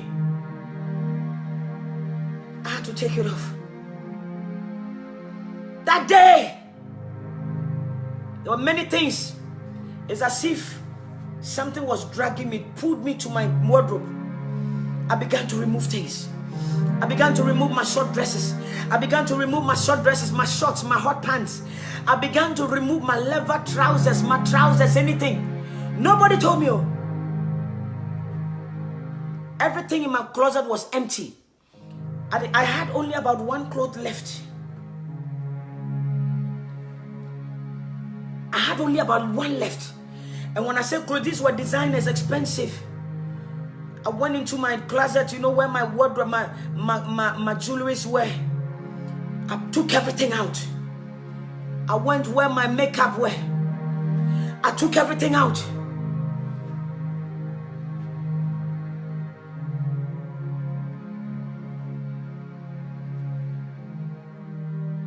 That was my deliverance. From that day, no spirit came to sleep with me again. No demon came to sleep with me again.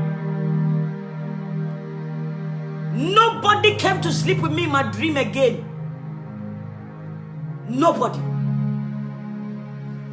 True deliverance is when you have an encounter with Jesus Christ. True deliverance is when you have an encounter with Christ Jesus. Since that day, it was as if my eyes were opened. That is why I realized that when you don't know Jesus, you are blind. No wonder why when we tell the truth, many people will laugh at us because they don't know the truth. They're still blind.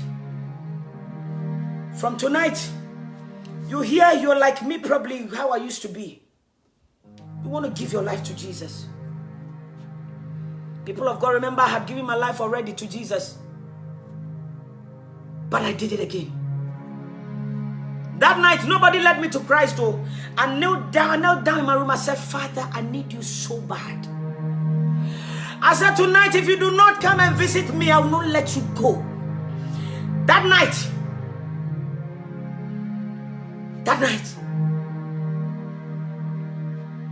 blessed are those who hunger and thirst after righteousness, for they shall be filled. May God help us. You want to give your life to Jesus. People of God, we're in the end time. We're in the last days. The world is coming to a close. The economy is upside down. The government truly does not know what to do. They give you news to reassure you really, but they don't really know what to do. They don't have answers to the systems of life. The economy of the world is crashing, fulfilling scriptures. I came to tell somebody tonight that you must get yourself ready. Be prepared for the coming of Jesus. You don't need anybody to tell you to be ready. You got to be ready. You must be ready. You must set your house in order. You must set your heart in order. You must set your life in order. You must set your home in order. For Jesus is coming again. The rapture can take place anytime. And even if the Lord tarries, you can see your personal rapture anytime. The day you die, you have met your rapture. Oh. This morning, many people have met their own rapture. People are being raptured. People are being raptured already. Death is taking many people unaware. People are checking into eternity unaware, unprepared, not ready. Because people wake up in the morning and they're fine. No sickness, no pain, nothing. In the afternoon, the next thing you hear, they are gone. People are checking into eternity unprepared. So people of God, prepare yourself to meet the Lord. Take the word of God. Sit down and spend time with God. Some of us will need to cut down our hours to spend quality time with God. Our soul is more important than everything we're doing here on earth. You see your soul. The day you die, you see what I'm doing? I bet when I die today, people will come and do my funeral as if they knew me yesterday. That is not important. That is not important. What is important is where I'm going. What is important is where you're going, your final destination. You can gain the whole world. You can actually help a lot of orphans and help a lot of prisoners. You can actually do a lot in your society. But if you don't have a personal relationship with God, many are checking into eternity unprepared, unaware. May God help his people. May the Spirit of God give us the grace and empower us to live to please the Lord. It's all that matters. The end of the whole matter is that we fear God and be perfect in his sight. Apart from that, everything else is fallacy. Whether you are recognized, you are not recognized, whether I'm known, look at the followers. What are we doing? Where are we going with the followers? If I don't have a right standing with Jesus, if I cannot please God in my secret place, what a waste of time it will be. You're here, you want to give your life to Jesus. I want to lead you to Christ in humility. I want you to lift up your hands. I can't give you money. I can't give you connections. Whatever you need, I cannot afford to give you. But I can give you Christ. I'm nobody who has met somebody telling everybody that Jesus Christ saves. I am nobody. I'm telling somebody that Jesus Christ saves.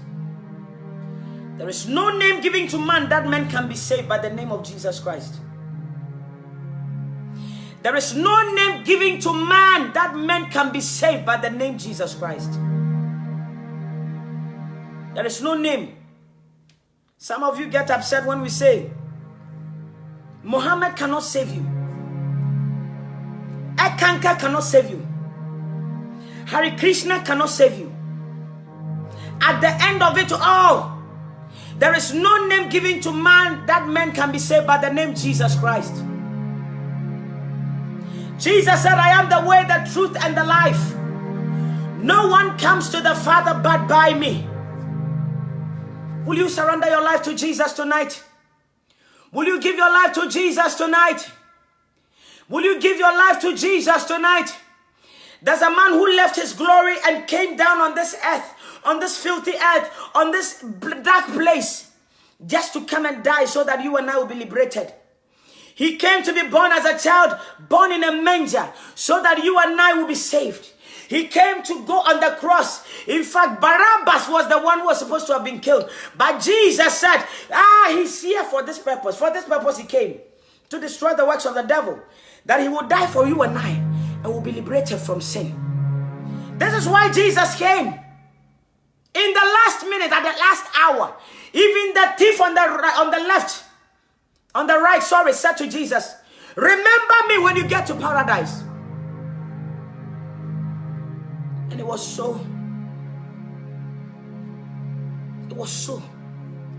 Jesus, remember us in your kingdom. Remember us. Write our names in the book of life.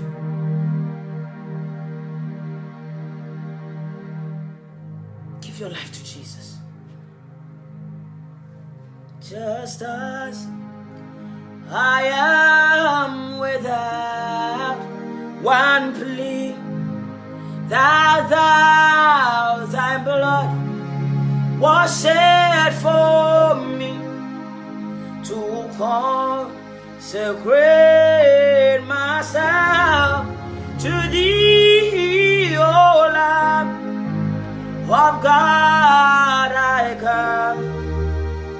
I come, just as I am, without one plea, that Thou, Thy blood was shed for me, to consecrate myself to Thee, O Lamb of God. I come,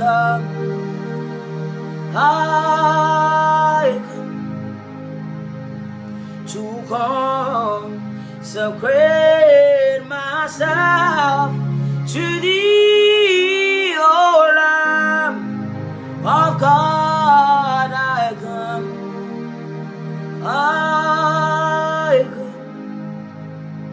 into my heart. Listen, into my heart. Come into my heart, Lord Jesus. Come in to stay. Come in today. Come into my heart, Lord Jesus. Sing and say, come in to stay. Come in today.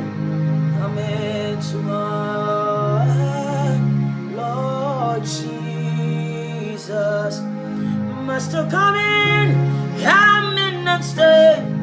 Jesus, come in today. Come into my heart. Oh, Lord Jesus. Sing and say, come in and stay. Come in today. Come into my heart, Lord Jesus. Come in and stay in my heart. Jesus, come in today. Come into my heart, Lord Jesus. Somebody sing and say, come in today. Come in to stay. Come into my Lord Jesus. Come in and stay, Jesus. Come in today. Come into my heart, Lord Jesus. Lift up your hands. Come in, Lord. Come in today. Come in and stay. Come into my heart, Lord Jesus. Jesus, come in.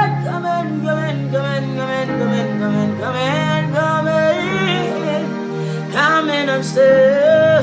Come into my heart, oh Jesus. Bramo say, Brana Batana Kumanimo, oh Brahma Kumamo, oh Yesu, Bramo Jesus, oh Brahmu and Rama Kumamo, oh Yesu. Here I did Brahma,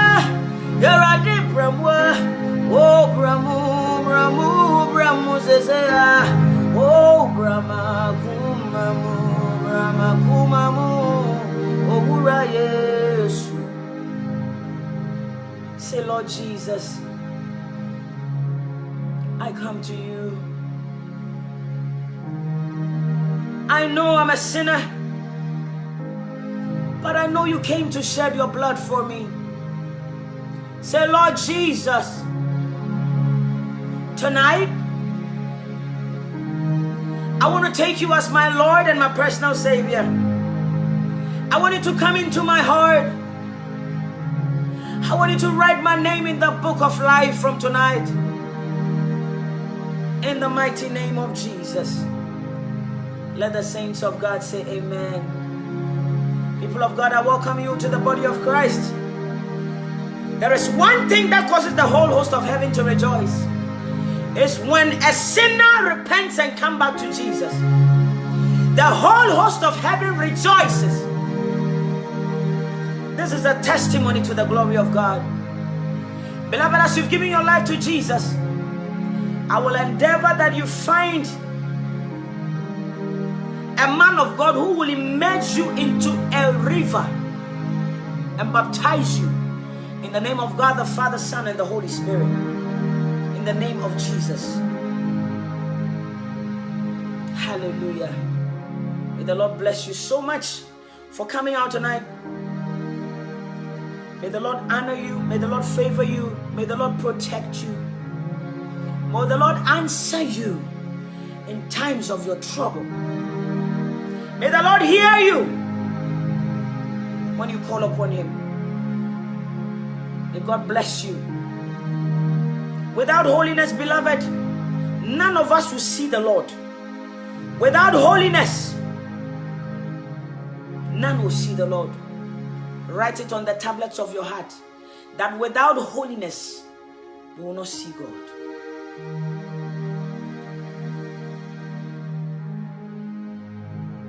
Have a blessed night.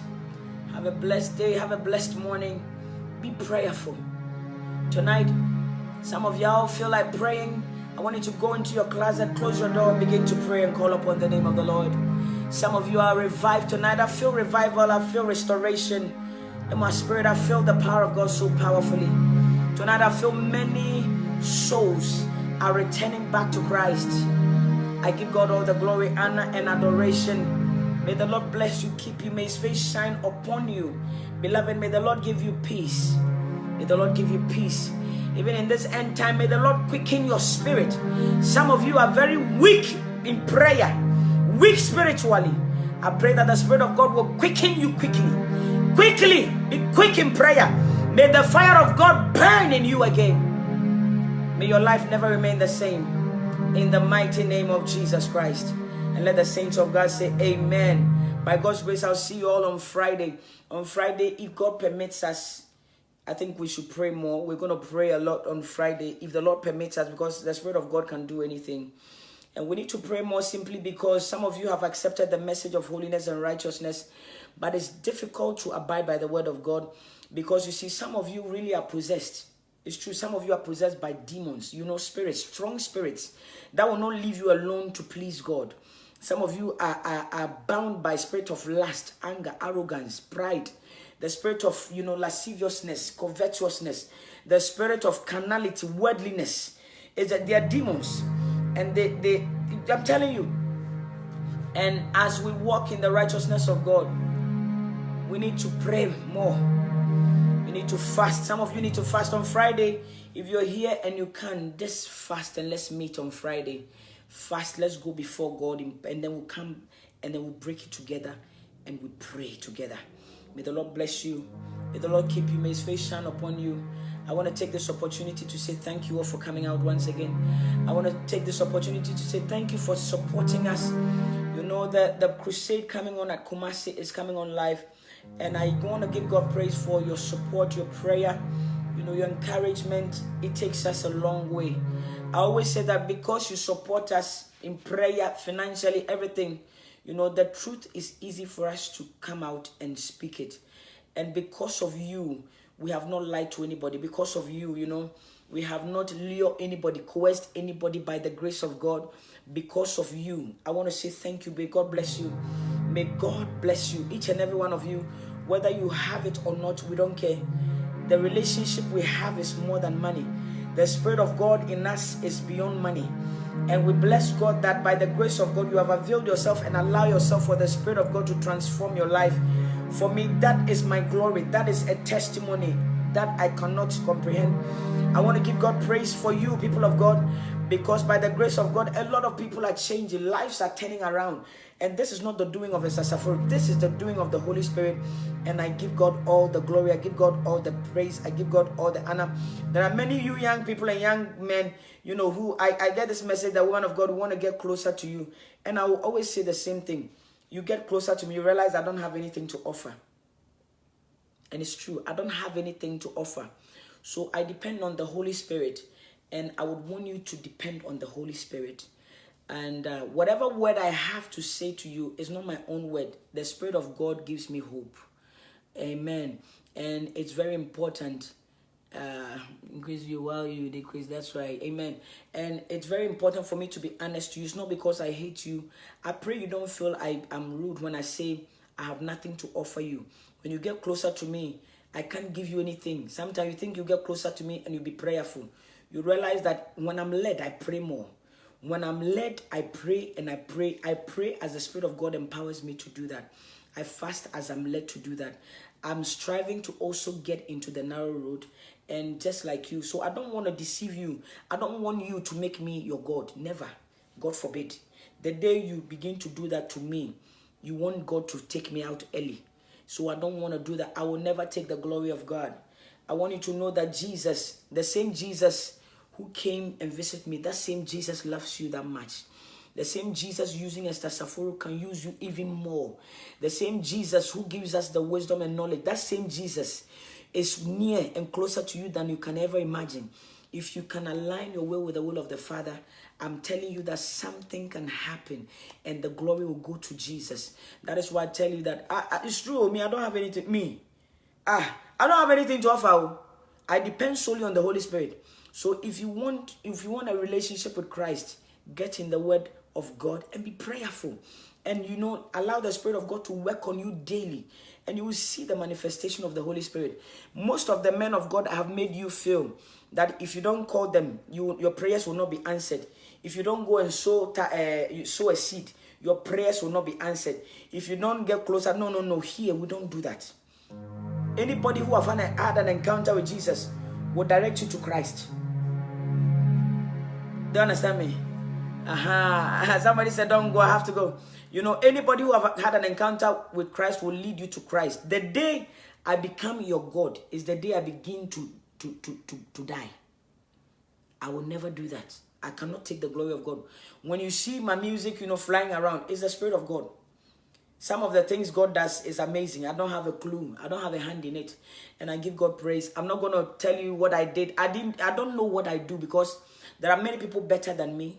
There are many people who are well-spoken than me. There are many people who are knowledgeable in the Word of God than me. So whatever I do here is the grace of God. Really and truly, I'm an epitome of the grace of God. And I want you to project Christ as I project Christ. And you will see, prioritize Christ, make Him the Lord of your life. And you will see a major difference. From tonight, you realize that as you align your will with the will of the Father, you will not go to any man of God for prayer. If the same God I'm serving, you are serving the same God, why will you come to me for prayer? Does God not hear your prayer? He does not hear the prayer of the sinner. So if you think you're a sinner and you think the Lord will not hear your prayer, then repent and walk in holiness. And God, even in your toilet, when you're pooing and you're praying, God hears. You people don't like truth, eh? You want me to come and say, no. I'm just straightforward. Everything is yanku. This is it. When you're in your bathroom bathing and you seek the face of God, He hears. Wherever the righteous sits, do you understand? If only you open your mouth, the Lord will hear you. That is why you need to walk in the righteousness of God. Walk in the holiness of God. Walk and obey Christ Jesus. And you see the grace of God. Someone is laughing. Why? You know the poo? You know the poo at all? Okay, fair enough. You people are too spiritual for me. You people are very, very spiritual. Be real. You see, you have to be real. Wherever you are, Jesus is there. And whatever you speak to Him about, He knows. Oh, people don't laugh now. You acting. I said, even if you're in your toilet and you're doing your thing, the Lord hears you. It's true. You people are acting. Some of you women are so arrogant and proud. You act as if you don't do all that. You don't. God is so wise. Can you imagine? Even if you're a president, In the morning, when your stomach begins to tell you to go and eradicate things, President, you go do. So we should humble ourselves. And the things that comes out of us, it doesn't even smell nice. Why are we arrogant? Oh, Jesus. Why are we so arrogant? Sometimes I sit down and I say, why is human being so arrogant? So proud?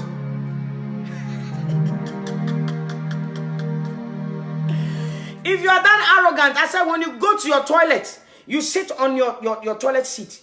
Smell what comes out. And that's to keep you humble. God has done everything for us to be humble. But no, not at all. No, at all. God bless you. I love you with the love of Jesus. And there's nothing you can do about it. Oh yeah, me, I'm straightforward then. I'm not going to stand here and be talking to you about English, English, UK English and all that. Forget it.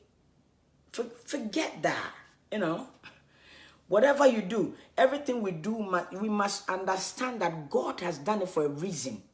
God could have made it in a way that you and I, nothing smelly will come out of us. So that, can you imagine if human beings did not open their bowels at all? We would have sat on the neck of Christ. With all that we go through, and then you go to hospital and see. Go to hospital and see how when people are sick, the smell that comes out of people, yet we are proud and arrogant. We are so arrogant. Why are you laughing? You just finished yours, Abby. We must really, really, really be humble. Be so humble. Man of God, woman of God, be so humble and nice to the extent that, forget it. Which one? I wonder why when people are going to the loo, they don't take their security men inside. We must be humble. Because everything we do here, we'll leave it here. Everything, we will leave it here. So calm down, man. God bless you all. I love you with the love of Jesus. Keep us in your prayers. Pray for us. I'm telling you, that tax, it comes left, right, center. So every day we put on we put on the whole armor of God and God bless you. I love you so much. Somebody says Christian. Which is Christian? As Christian sounds too good. As Christian, I don't want to say that. That's different.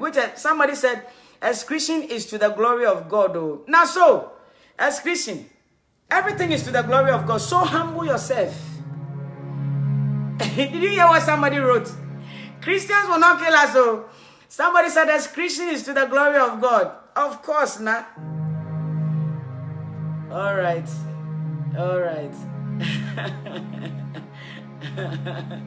Commanding your morning will start very soon. Pastor Paco will start commanding your morning very, very soon on his page. I know somebody said to me, now opening your bowel and excretion, you people will not kill us. Keep on excreting and don't repent. Excretion. Excretion. Okay. People.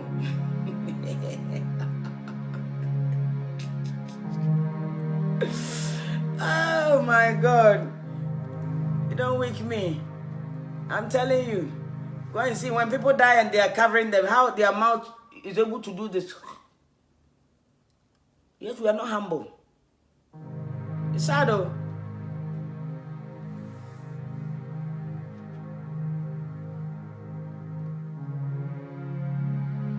Hallelujah. The time is always 9 p.m. UK time. 9 p.m. UK time. Hallelujah. Look at you people like to talk about what is Christian. So with all the word of God is spoken, why are you laughing?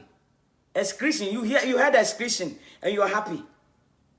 Or some of you are robots.